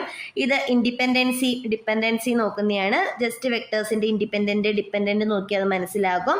Then dimension of solution space ആണ് ചോദിച്ചിരിക്കുന്നത്. ഡയമെൻഷൻ ഓഫ് സൊല്യൂഷൻ സ്പേസ് എന്ന് പറയുന്നത് n minus rank of A ആണ്. n എന്ന് പറയുന്നത് number of variables minus rank of A എന്ന് പറയുന്നത് കോഎഫിഷ്യന്റ് മെട്രിക്സ് കേട്ടോ. അപ്പോൾ 3 മൈനസ് റാങ്ക് ഓഫ് എ ചെയ്ത് കഴിഞ്ഞാൽ നമുക്ക് അതിന്റെ സൊല്യൂഷൻ സ്പേസിന്റെ ഡയമെൻഷൻ ആകും. ഇവിടെ W എന്ന് പറയുന്നത് ഇതിന്റെ സൊല്യൂഷൻസ് ആണ്. സോ അതാണ് നമ്മുടെ സൊല്യൂഷൻ സ്പേസ് എന്ന് പറഞ്ഞത് കേട്ടോ. ഓക്കെ, ഇത്രയും കാര്യങ്ങളാണ് നമുക്ക് റിയൽ, കോംപ്ലക്സ് അല്ലെങ്കിൽ ലീനിയർ റിലേറ്റഡ് ആയിട്ട് നോക്കേണ്ടത്. ഇത്രയും കൺസെപ്റ്റുകൾ നമ്മൾ അത്യാവശ്യം നോക്കി തീർത്ത് കഴിഞ്ഞാൽ നമുക്ക് ഒരു തിയറി പാർട്ട് നോക്കാനായിട്ട് ഒരു 4 ദിവസമൊക്കെ മതിയാവും ലീനിയറിൻ്റെ. ബാക്കി നമുക്ക് എല്ലാ പ്രോബ്ലംസും ചെയ്ത് നോക്കാനായിട്ട് ബാക്കിയുള്ള ഒരു 11 ഡേയ്സ് അല്ലെങ്കിൽ ഒരു 10 ഡേയ്സ് നമുക്ക് യൂസ് ചെയ്യാം. ഇപ്പോൾ ഒരു 10 ഡേയ്സും കൊണ്ട് അത് കംപ്ലീറ്റ് ചെയ്ത് കഴിഞ്ഞ് കഴിഞ്ഞാൽ നമുക്കൊരു ദിവസം എന്ന് പറയുന്നത് മൊത്തത്തിലൊന്ന് ലീനിയർ, റിയൽ, കോംപ്ലക്സ് ഒന്ന് റിവൈസ് ചെയ്യാനായിട്ട് എടുക്കാം. അപ്പോൾ ഏകദേശം ഒരു മാസം വേണ്ട അല്ലേ, മിനിമം എന്നല്ല മാക്സിമം 30 ഡേയ്സും കൊണ്ട് നമുക്ക് ഇത്രയും പേപ്പേഴ്സ്, റിയൽ കോംപ്ലക്സ് ഒരൊറ്റ പേപ്പറാണ് കേട്ടോ, കംപ്ലീറ്റ് ചെയ്യാനായിട്ട് സാധിക്കും. നമുക്ക് ഒരു പേപ്പറിൽ നിന്ന് ഏകദേശം ഒരു 13-14 ക്വസ്റ്റ്യൻസ് ചോദിക്കാറുണ്ട്. അതായത് റിയൽ കോംപ്ലക്സിൽ നിന്നും ഒരു 13 അല്ലെങ്കിൽ 14 ക്വസ്റ്റ്യൻ വരും ടോട്ടല്. ലീനിയർ ആൾജിബ്രയിൽ നിന്ന് നമുക്ക് ഇത്രയും ക്വസ്റ്റ്യൻസ് വരും. സോ ഇതിൽ നിന്നൊരു 10 ക്വസ്റ്റ്യൻസ് വീതം നമുക്ക് അച്ചീവ് ചെയ്യാനായിട്ട് സാധിച്ചു കഴിഞ്ഞാൽ നെഗറ്റീവ് മാർക്ക് ഇല്ലാത്തത് കൊണ്ട് തന്നെ നമുക്ക് 20 മാർക്ക് സ്കോർ ചെയ്യാനായിട്ട് സാധിക്കും. ഓക്കെ, മനസ്സിലിരിക്കുക. നമുക്ക് സിലബസ് റിവൈസ്ഡ് ആവാം, PYQ അല്ലെങ്കിൽ നമുക്ക് ക്വസ്റ്റ്യൻ പേപ്പറിന്റെ പാറ്റേൺ മാറ്റാം, നെഗറ്റീവ് ഇല്ലാത്തടത്ത് നെഗറ്റീവ് ആഡ് ചെയ്യുക, അങ്ങനെയുള്ള പല കാര്യങ്ങളും നമുക്കൊരു ചേഞ്ച് പ്രതീക്ഷിക്കാം. അപ്പോൾ അതിന് മുന്നേ തന്നെ ഇനിയൊരു സിലബസ് ചേഞ്ച് ആകുന്നതിന് മുന്നേ തന്നെ സെറ്റ് അച്ചീവ് ചെയ്യാനായിട്ട് സാധിക്കുക, ശ്രമിക്കുക കേട്ടോ. സോ നെക്സ്റ്റ് പേപ്പേഴ്സ് നമ്മൾ ഡിസ്കസ് ചെയ്യാൻ പോകുന്നത് abstract algebra, ODE, PDE, number theory ആണ്. ഓക്കെ, അടുത്തായി നമുക്ക് abstract algebra, ODE, PDE, number theory ഇതിൻ്റെ സ്റ്റഡി പ്ലാൻ ഒന്ന് നോക്കാം. ഇവരെ ഒന്ന് കമ്പയർ ചെയ്ത് നോക്കുകയാണെങ്കിൽ കൂടുതൽ ടൈം നമ്മൾ കൊടുക്കേണ്ടത് അബ്സ്ട്രാക്ട് ആൾജിബ്രയ്ക്കാണ്. ഇപ്പോൾ ODE, PDE, നമ്പർ തിയറി നമ്മുടെ സെറ്റിൻ്റെ സിലബസ് നോക്കിക്കഴിഞ്ഞാൽ കാണാം കൺസെപ്റ്റുകൾ കുറവാണ്. ഓക്കെ, കൺസെപ്റ്റുകൾ കുറവാണ്. അതുപോലെ കൂടുതൽ ടൈം നമ്മൾ കൊടുക്കേണ്ടതായിട്ട് വരില്ല അബ്സ്ട്രാക്ട് ആൾജിബ്രയെ കമ്പയർ ചെയ്യുകയാണെങ്കിൽ. ഓക്കെ, കൺസെപ്റ്റുകൾ കുറവാണ്. പിന്നെ ഇവരുടെ പ്രത്യേകത എന്താ വെച്ച് കഴിഞ്ഞാൽ ODE, PDE, നമ്പർ തിയറിയിലെ പ്രോബ്ലംസ് എല്ലാ പ്രോബ്ലം എന്ന് ഞാൻ പറയുന്നില്ല, എന്നാൽ സിമ്പിളായിട്ടുള്ള പ്രോബ്ലംസ് നമുക്ക് ചിലപ്പോൾ നമുക്ക് തന്നിരിക്കുന്ന ക്വസ്റ്റ്യൻസിലെ ഓപ്ഷൻസിൽ നിന്ന് നമുക്ക് ആൻസറിലേക്ക് എത്താനായിട്ട് ഓപ്ഷൻ വെരിഫൈ ചെയ്ത് റൈറ്റ് ആൻസർ ഏതാണെന്ന് പറയാനൊക്കെ പറ്റുന്ന ടൈപ്പ് ക്വസ്റ്റ്യൻസ് ചോദിക്കാറുണ്ട്. പക്ഷേ അബ്സ്ട്രാക്ട് ആൾജിബ്രയിലെ ആ തിയറി കൺസെപ്റ്റുകൾ പ്രോപ്പറായിട്ട് അറിഞ്ഞിരുന്നാൽ മാത്രമേ നമുക്ക് അതിലെ പ്രോബ്ലംസ് ചെയ്യാനായിട്ട് പറ്റുള്ളൂ. സോ നമ്മൾ നേരത്തെ പറഞ്ഞ ബാക്കിയുള്ള പേപ്പേഴ്സിനെ പറഞ്ഞത് വെച്ച് നോക്കുകയാണെങ്കിൽ നമുക്ക് ബാലൻസ് 30 ഡേയ്സ് നമ്മുടെ കയ്യിലുണ്ട്. ഈ 30 ഡേയ്സിലെ ഒരു 20 ഡേയ്സ് നമ്മൾ എന്തിനു കൊടുക്കണം, അബ്സ്ട്രാക്ട് ആൾജിബ്രയ്ക്ക് കൊടുക്കുക. ബാക്കി ഒരു 10 ഡേയ്സ് മതി ODE, PDE, number theory cover ചെയ്യാനായിട്ട്. അപ്പോൾ ഈ 20 ഡേയ്സിലെ 15 ഡേയ്സ് നമ്മൾ എന്തിനായിട്ട് കൺസെപ്റ്റ് പഠിക്കാനും അതുപോലെ തന്നെ 5 ഡേയ്സ് നമ്മൾ റിവൈസ് ചെയ്യാനും വേണ്ടി മാറ്റിവെക്കുക കേട്ടോ. അങ്ങനെയാണ് നമ്മൾ പ്ലാൻ ചെയ്യുന്നത്. അതുപോലെ ODE, PDE, നമ്പർ തിയറി ഇതൊക്കെ കവർ ചെയ്യാനായിട്ട് തിയറി പാർട്ട് പഠിക്കാനായിട്ട് ഒരു 6 ഡേയ്സ് അത്രത്തിൻ്റെ ആവശ്യമേ ഉള്ളൂ. ഓക്കെ, പിന്നെ ബാലൻസ് ഉള്ള 4 ഡേയ്സാണ് റിവിഷന് വേണ്ടി നമ്മൾ മാറ്റി വയ്ക്കുന്നത്. ഓക്കെ, അപ്പോൾ നമ്മൾ ഈ റിവിഷൻ എന്ന് പറയുമ്പോൾ അതിനകത്ത് മസ്റ്റായിട്ടും എന്തും കൂടി ഇൻക്ലൂഡ് ചെയ്യണം, നമ്മുടെ PYQസും ഇൻക്ലൂഡ് ചെയ്യേണ്ടതുണ്ട്. ഇപ്പോൾ 6 ഡേയ്സ് ആണ് ഞാൻ പറഞ്ഞത് ഇത്രയും പേപ്പേഴ്സിനെങ്കിലും ഒരു 2 ഡേയ്സ് വെച്ചിട്ട് ഡിവൈഡ് ചെയ്താൽ മതി. നമ്പർ തിയറി ഒന്നും 2 ഡേയ്സ് പഠിക്കാനുള്ള കാര്യങ്ങളൊന്നുമില്ല, ഒരൊറ്റ ദിവസം കൊണ്ട് തന്നെ കൺസെപ്റ്റുകൾ പഠിക്കാവുന്നതേ ഉള്ളൂ നമ്പർ തിയറി. അപ്പോൾ നമുക്ക് ഡീറ്റെയിൽ ആയിട്ട് നമുക്കൊന്ന് കിടക്കാം. അബ്സ്ട്രാക്ട് ആൾജിബ്രയുടെ സിലബസ് ആണ് ഇവിടെ കൊടുത്തിട്ടുള്ളത്. മൊഡ്യൂൾ 1, മൊഡ്യൂൾ 2, മൊഡ്യൂൾ 3 3 മൊഡ്യൂൾസ് ആണ് ഉള്ളത്. കണ്ടില്ലേ, ഒരു വൈഡായിട്ട് കിടക്കുകയാണ് നമ്മുടെ സിലബസിൽ അബ്സ്ട്രാക്ട് ആൾജിബ്ര. അപ്പോൾ അതിനകത്ത് നോക്കുമ്പം നമുക്ക് ടോട്ടൽ എത്രയുണ്ട്, 15 ഡേയ്സ് അല്ലെ, 20 ഡേയ്സ് മൊത്തത്തിൽ 20 ഡേയ്സ് മൊത്തമുണ്ട്. അതിലെ ഓരോ മൊഡ്യൂൾസ് പഠിക്കാനായിട്ടും ഒരു 5 ഡേയ്സ് വീതം കൊടുക്കുക. ഓക്കെ, 5 ഡേയ്സ് വീതം ഓരോ മൊഡ്യൂൾസും പഠിക്കാനായിട്ട് കൊടുക്കുക. അപ്പം മൊഡ്യൂൾ 1 മെയിനായിട്ടും എന്തൊക്കെയാണ് വരണത്, group, sub group, group of permutations അല്ലേ, ഇങ്ങനെയുള്ള കാര്യങ്ങൾ. അപ്പോൾ ആദ്യം നമ്മൾ ഗ്രൂപ്പ് എന്താണെന്ന് അറിഞ്ഞിരിക്കുക. പ്രത്യേകിച്ചൊന്നുമില്ല ഗ്രൂപ്പ് അല്ലേ. ഗ്രൂപ്പ് എന്ന് പറഞ്ഞു കഴിഞ്ഞാൽ എന്താ, ഒരു സെറ്റ് വേണം, ഒരു ബൈനറി ഓപ്പറേഷൻ വേണം, കുറച്ചധികം കണ്ടീഷൻസ് ഹോൾഡ് ചെയ്യണം. അപ്പോൾ നമ്മൾ ഗ്രൂപ്പ് പഠിക്കുമ്പോൾ ഗ്രൂപ്പ് അല്ലാത്തതിന് എക്സാമ്പിൾ പഠിക്കുക. അപ്പോൾ ചിലപ്പോൾ ക്വസ്റ്റ്യൻ ഇങ്ങനെ ചോദിക്കുകയാണെങ്കിൽ സെഡ് ആൻഡ് മൾട്ടിപ്ലിക്കേഷൻ ഗ്രൂപ്പാണോ, സെഡ് ആൻഡ് മൾട്ടിപ്ലിക്കേഷൻ ഗ്രൂപ്പാണോ എന്ന് ചോദിക്കുകയാണെങ്കിൽ എന്താ, ഗ്രൂപ്പ് അല്ല അല്ലേ. അപ്പോൾ അല്ലാത്തതിന് റീസണൊക്കെ അറിഞ്ഞു വെക്കുക.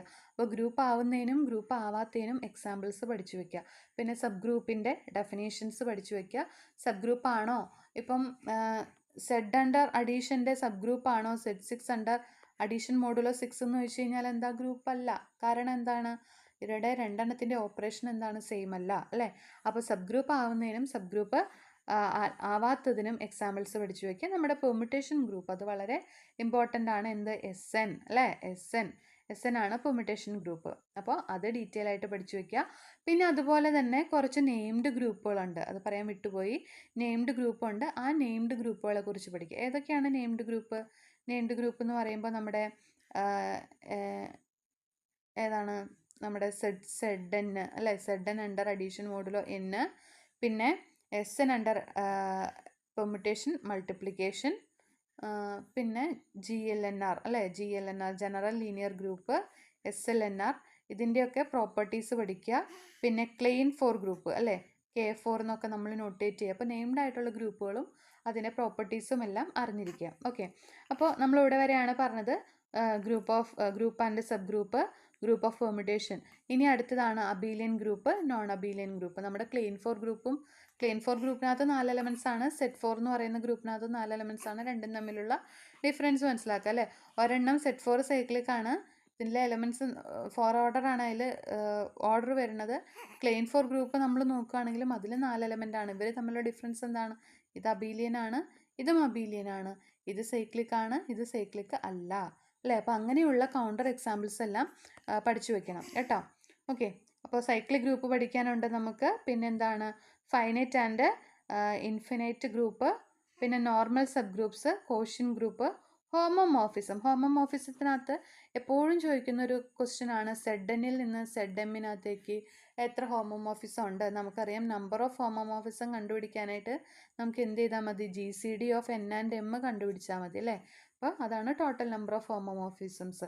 അതുപോലെ തന്നെ ZN ക്രോസ് ZMൽ നിന്ന് ZRനകത്തേക്ക് ഇങ്ങനെയുള്ളതൊക്കെ ചോദിക്കാറുണ്ട്. അപ്പോൾ ആ ഒരു എന്താണ് റിസൾട്ടുകൾ, കുറച്ചധികം റിസൾട്ടുകൾ ഇതിനകത്ത് വരുന്നുണ്ട് കേട്ടോ. അപ്പോൾ ആ റിസൾട്ടുകളെല്ലാം നോക്കി വയ്ക്കുക. പിന്നെ നോർമൽ സബ് ഗ്രൂപ്പ് പഠിക്കുമ്പോൾ SNൻ്റെ നോർമൽ സബ് ഗ്രൂപ്പുകളാണ് AN അല്ലേ. SNൻ്റെ നോർമൽ സബ് ഗ്രൂപ്പാണ് AN. S4 വരുമ്പോൾ മാത്രം ഒരു 4 ഓർഡർ സബ് ഗ്രൂപ്പ് കൂടി വരുന്നുണ്ട്, എക്സ്ട്രാ വരുന്നുണ്ട് അല്ലേ. അപ്പോൾ അങ്ങനെയുള്ള കാര്യങ്ങളൊക്കെ നോട്ട് ചെയ്യുക. പിന്നെ ഓർഡർ ഓഫ് ആൻ എലമെൻറ്റ്, അതിനെ റിലേറ്റ് ചെയ്തിട്ട് ക്വസ്റ്റ്യൻ ഉണ്ടാവാറുണ്ട്. ഓർഡർ ഓഫ് ആൻ എലമെൻറ്റ് അല്ലേ. പിന്നെ direct product and direct sum, Sylow theorem, ഇത്രയാണ് ഇതിനകത്ത് വരുന്നത്. അപ്പോൾ ഒരു 5 days കൊണ്ട് നമ്മൾ ഇതിൻ്റെ തിയറി പാർട്ട് കംപ്ലീറ്റ് ആക്കുക. തിയറി മാത്രമല്ല, ഇപ്പോൾ അബ്സ്ട്രാക്റ്റിനെ സംബന്ധിച്ച് നമ്മൾ നോക്കുകയാണെങ്കിൽ നമുക്ക് മൊത്തത്തിൽ ഈ അബ്സ്ട്രാക്റ്റ് ആൾജിബ്ര ഇപ്പോൾ നമുക്ക് ഇന്ന പോർഷൻ കഴിഞ്ഞിട്ട്, ഇപ്പം ഇത്രയും പോർഷൻ കഴിഞ്ഞ് ഒരു ക്വസ്റ്റ്യൻ പേപ്പർ നോക്കുക എന്ന് പറഞ്ഞു കഴിഞ്ഞാൽ ചിലപ്പോൾ നമുക്ക് ആ ക്വസ്റ്റ്യൻസൊക്കെ ആൻസർ ചെയ്യാൻ പറ്റണമെന്നില്ല. കാരണം ഗ്രൂപ്പ് തിയറി കംപ്ലീറ്റ് കവർ ചെയ്ത് കഴിഞ്ഞാൽ മാത്രമാണ് നമുക്ക് ക്വസ്റ്റ്യൻ പേപ്പേഴ്സിലെ ക്വസ്റ്റ്യൻസ് ചെയ്ത് നോക്കി, ചിലപ്പോൾ ഒരു സംഭവത്തിന് ചിലപ്പോൾ ഒന്നാമത്തെ ക്വസ്റ്റ്യൻ ഓപ്ഷൻ സൈക്ലിക് ഗ്രൂപ്പിനെ റിലേറ്റ് ചെയ്തിട്ടായിരിക്കും അല്ലേ. പിന്നെ അടുത്ത ഓപ്ഷൻ എന്ന് പറയുന്നത് ചിലപ്പോൾ സൈലോ തിയറത്തിനെ ബേസ് ചെയ്തിട്ടായിരിക്കും. അപ്പോൾ ഇത്രയും കംപ്ലീറ്റ് ആയതിനു ശേഷം നമ്മൾ പ്രോബ്ലംസ് PYQs നോക്കുക. എല്ലാ PYQസും ഒന്നിച്ച് നോക്കേണ്ട, ഒരു കുറച്ച് PYQs സെലക്ട് ചെയ്യുക, അതിലെ പ്രോബ്ലംസ് വർക്കൗട്ട് ചെയ്യാൻ പറ്റുന്നുണ്ടോ എന്ന് നോക്കുക. ദെൻ ബാക്കി PYQs നമ്മൾ 5 days എന്തിനു വേണ്ടി മാറ്റി വെച്ചിട്ടുണ്ട്? 5 days റിവിഷന് വേണ്ടി മാറ്റി വെച്ചിട്ടുണ്ട് അല്ലേ. അപ്പോൾ 5 ദിവസം കൊണ്ട്, എത്ര ദിവസമാണ്?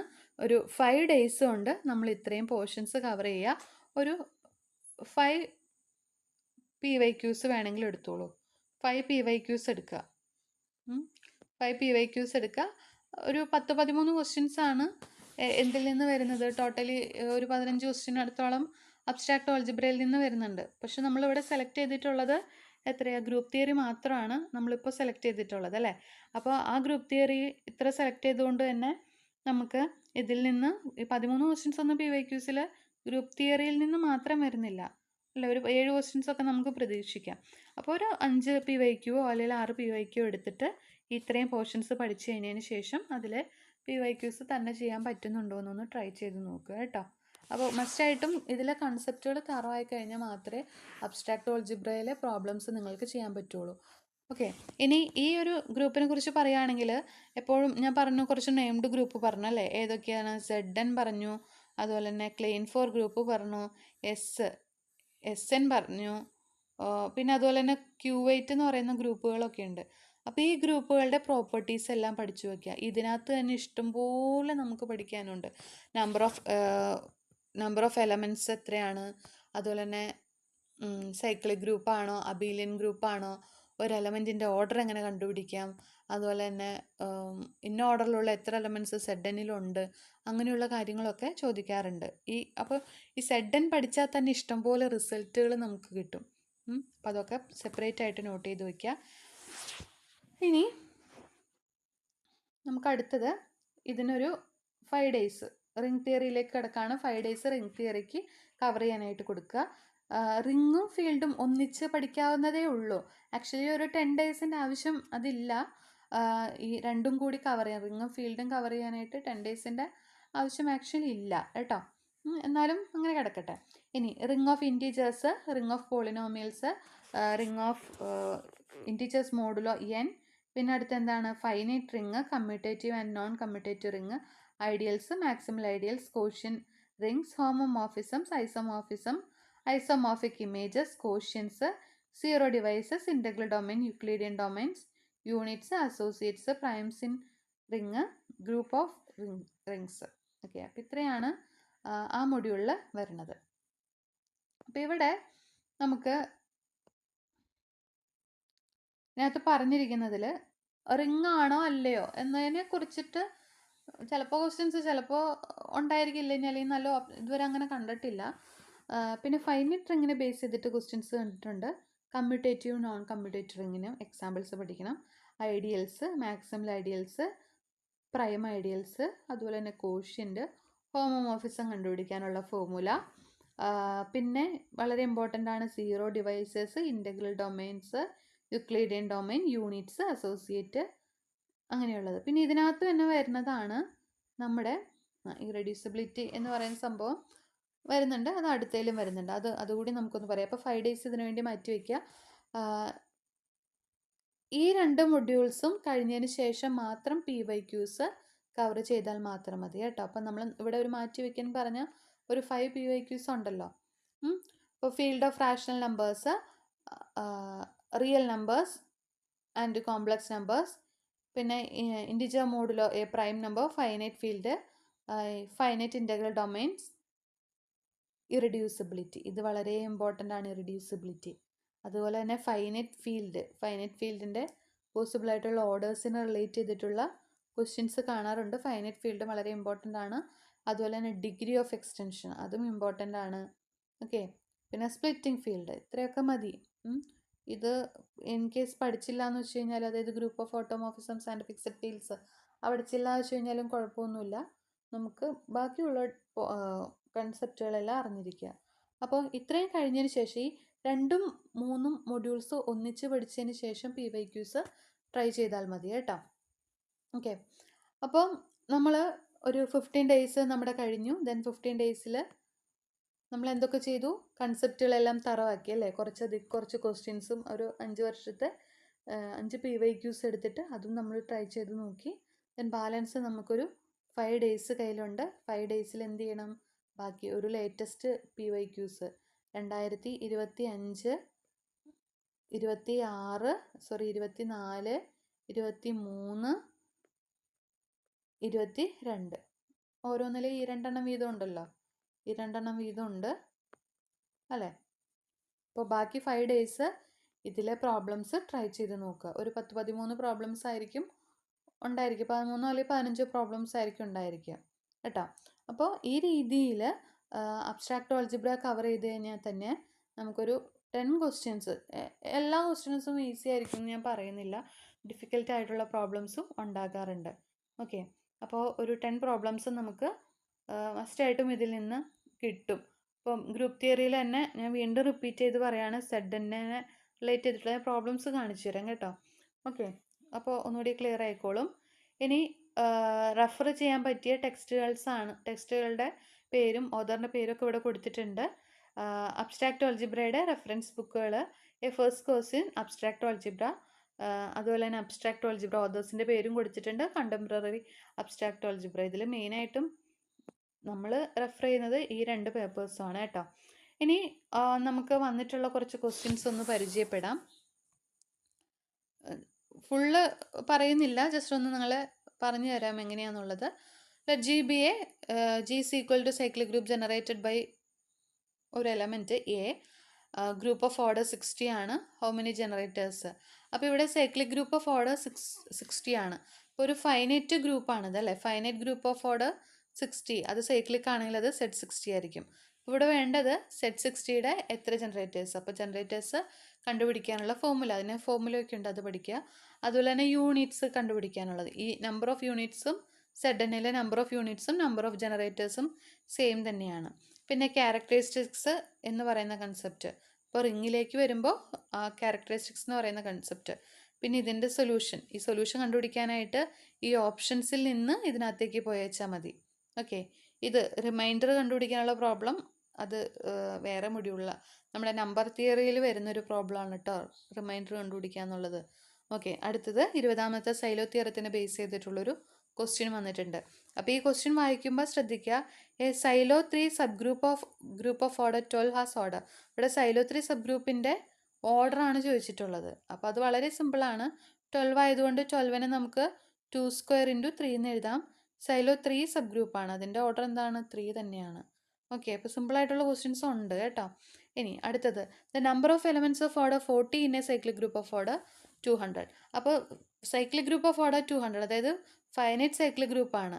അപ്പോൾ Z 200 ആണ്. അപ്പോൾ നമുക്ക് 40 ഓർഡറിലുള്ള എത്ര എലമെൻറ്റ്സ് ഉണ്ട്, അപ്പോൾ അതിനെ ബേസ് ചെയ്തിട്ടുള്ള ആ ഒരു റിസൾട്ട് കൂടി പഠിച്ചു വെക്കുക. എത്ര K ഓർഡർ എലമെൻറ്റ്സ് ZNലുണ്ട്. ഇനി നമ്മൾ നേരത്തെ പറഞ്ഞിട്ടുണ്ടോ number of onto homomorphism.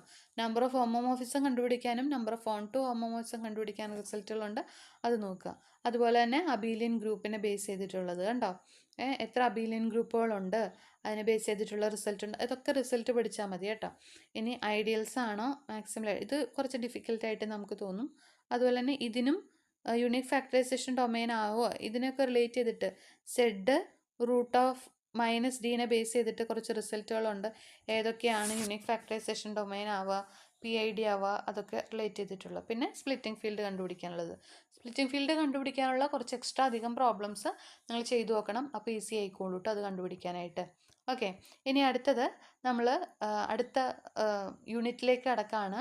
അടുത്ത യൂണിറ്റിൽ നമുക്ക് കവർ ചെയ്യാനുള്ളത് number theory and differential equations ആണ്. അത് module 1 number theory, module 2 ordinary differential equation, module 3 partial differential equations ആണ്. അപ്പം നമുക്കിനി ബാലൻസ് നമ്മുടെ കയ്യിലുള്ളത് 10 days ആണ് നമ്മുടെ കയ്യിലുള്ളത് അല്ലേ. അപ്പോൾ നേരത്തെ പറഞ്ഞ പോലെ തന്നെ കൺസെപ്റ്റ് ടോട്ടൽ 10 days ഉണ്ട്. ആ 10 daysൽ 6 days കൺസെപ്റ്റ് ക്ലിയർ ചെയ്യാനായിട്ടും പിന്നെ ഒരു 4 days മൊത്തത്തിലുള്ള ഒരു റിവിഷന് വേണ്ടി മാറ്റി വയ്ക്കുക. അപ്പോൾ അതിനകത്ത് 2 days വീതം നിങ്ങളൊന്ന് കൊടുത്തോളൂ, കുഴപ്പമില്ല. ഈ നമ്പർ തിയറിക്ക് 2 daysൻ്റെ ആവശ്യമില്ല, കുറച്ച് കൺസെപ്റ്റുകൾ മാത്രമേ നിങ്ങൾക്ക് പഠിക്കാനുള്ളൂ കേട്ടോ.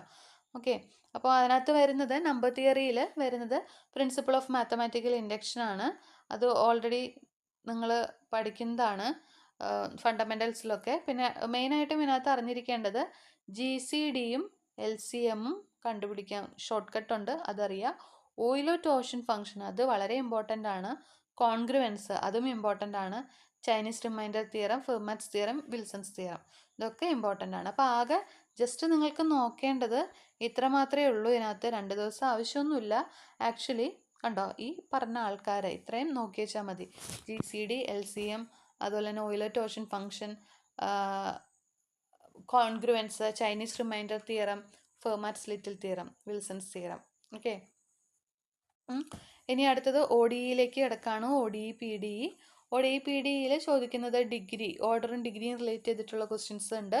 എങ്ങനെയാണ് ഡിഫറൻഷ്യൽ ഇക്വേഷൻ ഫോം ചെയ്തെടുക്കുന്നത്, ഓക്കെ. പിന്നെ ഫാമിലി ഓഫ് കർവ്സിനെ റെപ്രസെൻ്റ് ചെയ്യുന്നത്, ഓർത്തോഗണൽ ട്രജക്ടറിനെ ബേസ് ചെയ്തിട്ട് ക്വസ്റ്റ്യൻസ് ചോദിക്കാറുണ്ട്. പിന്നെന്താണ് ബെസൽസ്, ഇതൊക്കെ ക്വസ്റ്റ്യൻസ് ഉണ്ട് കേട്ടോ. വ്രോൺസ്കിയൻ. ഓക്കെ, ഇതാണ് ODEയിലെ ടേംസ് വരുന്നത്. പഠിക്കാനുള്ള കൺസെപ്റ്റുകൾ ഇതൊക്കെയാണ്. പിന്നെ അടുത്തത് partial differential equation. Partial differential ഇക്വേഷനിൽ എന്താണ് പറഞ്ഞിട്ടുള്ളത്, ഈ ഒരു ഫോമിലുള്ള ഇക്വേഷൻ്റെ സൊല്യൂഷൻ കണ്ടുപിടിക്കാനുള്ളത്. അതുപോലെ തന്നെ Charpit's and Jacobian method for solving first order PDE, classification of higher order partial differential equation. ഇത് ഇമ്പോർട്ടൻ്റ് ആണ്, ഇത് വളരെ ഇമ്പോർട്ടൻ്റ് ആണ്. ക്വസ്റ്റ്യൻസ് ഞാൻ കാണിച്ചു തരാം കേട്ടോ. ഓക്കെ, പിന്നെ അതുപോലെ തന്നെ heat equation, wave equation, Laplace equation, അതും ഇമ്പോർട്ടൻ്റ് ആണ്. ക്വസ്റ്റ്യൻസ് കാണിച്ചു കഴിയുമ്പോൾ ഒന്നുകൂടി മനസ്സിലായിക്കോളും.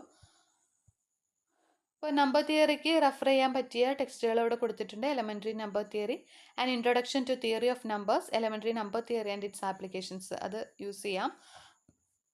അതുപോലെ തന്നെ ordinary differential equations, differential equation with applications and historical note, ordinary differential equation, advanced engineering mathematics, ഇത്രയും ടെക്സ്റ്റുകൾ അതിന് വേണ്ടി റെഫർ ചെയ്യാവുന്നതാണ്. അടുത്ത partial differential equations for scientist and engineers, elements of partial differential equation, advanced engineering mathematics, ഇത്രയും ടെക്സ്റ്റുകൾ റെഫറൻസിന് വേണ്ടി use ചെയ്യാവുന്നതാണ്. ഇനി നമുക്ക് ഏത് ടൈപ്പ് പ്രോബ്ലംസ് ആണ് അതിൽ വന്നിട്ടുള്ളതെന്ന് നമുക്കൊന്ന് നോക്കാം. ആദ്യത്തെ ക്വസ്റ്റ്യൻ നോക്കിക്കേ, നമ്പർ തിയറിനെ ബേസ് ചെയ്തിട്ടുള്ള ക്വസ്റ്റ്യൻ ആണ്. ഓക്കെ, അപ്പോൾ നമ്പർ തിയറി ഇത് നമ്മൾ ഒരു 4 days PYQസിന് വേണ്ടി മാത്രം മാറ്റി വെക്കുക കേട്ടോ. അപ്പോൾ നമ്മൾ ഓൾറെഡി പോർഷൻസ് കവർ ചെയ്യുന്നതിനനുസരിച്ചിട്ട് നേരത്തെ പറഞ്ഞ പോലെ ഒരു 5 ക്വസ്റ്റ്യൻ പേപ്പർ മാറ്റി വെച്ചിട്ട് ഓരോ പേപ്പേഴ്സും ഒന്ന് കവർ ചെയ്ത് നോക്കുക. ഓരോ പേപ്പേഴ്സിലെ പ്രോബ്ലംസ് നമ്മൾ പഠിക്കുന്നതിനനുസരിച്ച് ചെയ്ത് നോക്കുക. ഓക്കെ, അത് കഴിഞ്ഞതിന് ശേഷം നമ്മുടെ ഒരു 4 days നമ്മൾ റിവിഷന് വേണ്ടി വെച്ചിട്ടുണ്ട്. ആ റിവിഷന് മാക്സിമം PYQs ചെയ്ത് നോക്കുക കേട്ടോ. അപ്പോൾ ഫസ്റ്റ് ക്വസ്റ്റ്യൻ കണ്ടോ, 5 of 999 999ൻ്റെ ഓയിലർ ടോർഷൻ ഫംഗ്ഷൻ കണ്ടുപിടിക്കുക. എല്ലാ ക്വസ്റ്റ്യൻ പേപ്പേഴ്സിലും നമ്മൾ കാണാറുണ്ട് ഇതിനെ റിലേറ്റ് ചെയ്തിട്ട് ഒരു ക്വസ്റ്റ്യൻ. അപ്പോൾ ഈ 5 ഫംഗ്ഷൻ എന്ന് പറയുന്നത് വളരെ ഇമ്പോർട്ടൻ്റ് ആണ്. അത് നമ്മൾ ചെയ്യുന്നത് എങ്ങനെയായിരുന്നു, എന്നിനെ പ്രൈം ഫാക്ടറൈസ് ചെയ്യുമ്പോൾ അല്ലേ, P1 power n1 P2 power n2 etcetera PR power nr അല്ലേ, അങ്ങനെ ചെയ്തിട്ട് 5 of n കണ്ടുപിടിക്കാനുള്ള ഫോർമുല, അത് ഇമ്പോർട്ടൻ്റ് ആണ്. ഇനി അടുത്ത് കണ്ടോ, ബൈ എലിമിനേറ്റിംഗ്, ഇവിടെ ഡിഫറൻഷ്യൽ ഇക്വേഷൻ ഫോം ചെയ്യിക്കാനുള്ളൊരു ക്വസ്റ്റ്യൻ ആണ്. അപ്പോൾ ഇത് ഫോം ചെയ്യണമെങ്കിൽ നമുക്ക് എന്താ, വേറെ പ്രത്യേകിച്ച് കാര്യങ്ങൾ അറിയണമെന്നൊന്നുമില്ല. ഇതിൻ്റെ ഡെറിവേറ്റീവ് എടുത്തിട്ട് ഇതിൽ ഏതൊക്കെയാണ് സാറ്റിസ്ഫൈ ചെയ്യണമെന്ന് നോക്കേണ്ട കാര്യം മാത്രമേ ഉള്ളൂ. കൺസെപ്റ്റ് അറിയണം നിർബന്ധമില്ല, പക്ഷെ ഇതിൻ്റെ കൺസെപ്റ്റ് അറിയണം കേട്ടോ. പെർട്ടിക്കുലർ ഇൻ്റഗ്രലാണ് കണ്ടുപിടിക്കാൻ പറഞ്ഞിട്ടുള്ളത്. സോ പെർട്ടിക്കുലർ ഇൻ്റഗ്രൽ കണ്ടുപിടിക്കാനുള്ള x⁻n വന്നു കഴിയുമ്പോൾ പെർട്ടിക്കുലർ ഇൻ്റഗ്രൽ കണ്ടുപിടിക്കാനുള്ള മെത്തേഡ് അറിഞ്ഞിരിക്കണം. ഓക്കെ, പിന്നെ ജനറൽ സൊല്യൂഷൻ ഇത് PDയിലാണ്. ഇത് PP + QQ = R എന്ന് പറയുന്ന ഫോമാണ്.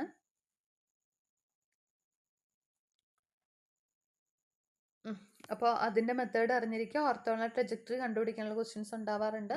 ഓർത്തോണൽ ട്രജക്ടറി കണ്ടുപിടിക്കാനുള്ളത് നോക്കുക. പിന്നെ അതുപോലെ തന്നെ കണ്ടോ, ഓയിലർ ടോർഷൻ ഫംഗ്ഷൻ അടുത്ത ക്വസ്റ്റ്യൻ പേപ്പറിൽ റിപ്പീറ്റ് ചെയ്തേക്കുക. ഇത് കണ്ടോ, ആ ഒരു ഫോർമേഷൻ തന്നെയാണ്, ഫോർമേഷൻ കണ്ടുപിടിക്കാനുള്ളതാണ് അല്ലേ, ഡിഫറൻഷ്യൽ ഇക്വേഷൻ്റെ ഫോർമേഷനാണ്. അപ്പോൾ ഇതിനെ ഡെറിവേറ്റീവ് എടുത്തിട്ട് ഇതിൽ ഏതെങ്കിലും ഇക്വേഷനിൽ ഇട്ട് കൊടുത്ത് കഴിയുമ്പോൾ സാറ്റിസ്ഫൈ ചെയ്യുന്ന ഏതാണെന്ന് നോക്കി വെച്ചാൽ മതി. പിന്നെ ജനറൽ സൊല്യൂഷൻ കണ്ടുപിടിക്കാനായിട്ട് ഓപ്ഷൻസിൽ നിന്ന് തന്നെ നമുക്ക് പോവാം. ഈ ഓപ്ഷൻസിനെ ഡിഫറൻഷ്യേറ്റ് ചെയ്ത് ഈ ഒരു ഫോമിലേക്ക് വരുന്നുണ്ടോ എന്ന് ചെക്ക് ചെയ്താൽ മതി. അല്ലെങ്കിൽ വേരിയബിൾ സെപ്പറബിൾ വെച്ചിട്ട് ഈസി ആയിട്ട് ഈ പ്രോബ്ലം ചെയ്യാം. ഇനി കണ്ടോ, പരാബോളിക്, എലിപ്റ്റിക്, ഹൈപ്പർബോളിക്. അപ്പോൾ അത് B² - 4AC അല്ലേ, ഡിസ്ക്രിമിനൻറ്റ് >0 <0 =0 വരുന്ന കേസുകൾ നോക്കി പരാബോളിക് ആണ്, ഹൈപ്പർബോളിക് ആണോ, എലിപ്റ്റിക് ആണോ എന്നുള്ളത് നമുക്ക് മനസ്സിലാക്കാം. അപ്പോൾ ആ ഒരു സംഭവം കൂടി ജസ്റ്റ് അത് മാത്രം അറിഞ്ഞിരുന്നാൽ മതി ചെയ്യാനായിട്ട്. ഇനി കണ്ടോ, ലാസ്റ്റ് ഡിജിറ്റ് കണ്ടുപിടിക്കാനുള്ള ഒരു പ്രോബ്ലം ഉണ്ട്. ഫെർമാറ്റ് തിയറി അപ്ലൈ ചെയ്തിട്ട് ചെയ്യാനുള്ളതുണ്ട്. ഇനി അതുപോലെ തന്നെ സർക്കിൾസിൻ്റെ ഒക്കെ ഡിഫറൻഷ്യൽ ഇക്വേഷൻ കണ്ടുപിടിക്കാനുള്ള ക്വസ്റ്റ്യൻ വന്നിട്ടുണ്ട്. ഇനി സൊല്യൂഷൻ കണ്ടുപിടിക്കാൻ, ഇതൊക്കെ ഈസി ആയിട്ട് ചെയ്യാം. റിപ്പീറ്റഡ് ആണ് കണ്ടോ, ഓർത്തോണൽ ട്രജക്ടറി റിപ്പീറ്റഡ് ആണ്. പിന്നെ ബെസൽ ഫങ്ഷൻസ് അത് ഇടയ്ക്കാണോ ചോദിച്ചിട്ടുള്ളത്, എന്നാലും ഒരു ചെറിയൊരു സെഷനാണ്, അതും പക്കയായിട്ട് നോക്കുക കേട്ടോ. പിന്നെ ഇതും ഓപ്ഷനിൽ നിന്ന് നമുക്ക് ആൻസറിലേക്ക് എത്താനായിട്ട് സാധിക്കും. അപ്പോൾ ഇത്രയാണ് നമ്മുടെ സ്റ്റഡി പ്ലാൻ വീഡിയോയിൽ നമ്മൾ ഇൻക്ലൂഡ് ചെയ്തിട്ടുള്ളത്. അപ്പോൾ ഈ വരുന്ന 2 മാസങ്ങൾ നിങ്ങൾ കൺസിസ്റ്റൻസിയോടെ ഈ മാത്തമാറ്റിക്സ് സ്റ്റഡി പ്ലാൻ ഫോളോ ചെയ്ത് കഴിഞ്ഞാൽ കൺസെപ്റ്റ് ക്ലിയർ ആകുകയും പ്രോബ്ലം സോൾവിങ് സ്പീഡ് കൂടി ഇംപ്രൂവ് ആകുകയും ചെയ്യും. ദിവസവും കുറച്ച് സമയം എങ്കിലും ഡെഡിക്കേറ്റായി പ്രാക്ടീസ് ചെയ്യുന്നത് തന്നെയാണ് നമ്മുടെ വിജയത്തിൻ്റെ കീ. മിസ്റ്റേക്ക് വരുന്നത് സ്വാഭാവികമാണ്. പക്ഷേ ഓരോ മിസ്റ്റേക്കും ഒരു പുതിയ ലേണിംഗ് ഓപ്പർച്യൂണിറ്റി ആണെന്ന് നിങ്ങൾ ഓരോരുത്തരും മനസ്സിലാക്കണം. റിവിഷൻ, മോക്ക് ടെസ്റ്റ്, പിന്നെ പ്രീവിയസ് ഇയർ ക്വസ്റ്റ്യൻസ്, ഇവ 3 കാര്യങ്ങളും ഒരിക്കലും സ്കിപ്പ് ചെയ്യരുത്. നിങ്ങൾ ഡിസിപ്ലിൻഡ് ആയിട്ട് മുന്നോട്ട് പോയി കഴിഞ്ഞാൽ നമ്മുടെ ഈ ഒരു എക്സാം ഒട്ടും ടഫല്ല, മറിച്ച് നല്ല സ്കോറോട് കൂടി നിങ്ങൾക്ക് സെറ്റ് ക്ലിയർ ചെയ്യാനായിട്ട് സാധിക്കും. All the very best for your exam. Thank you.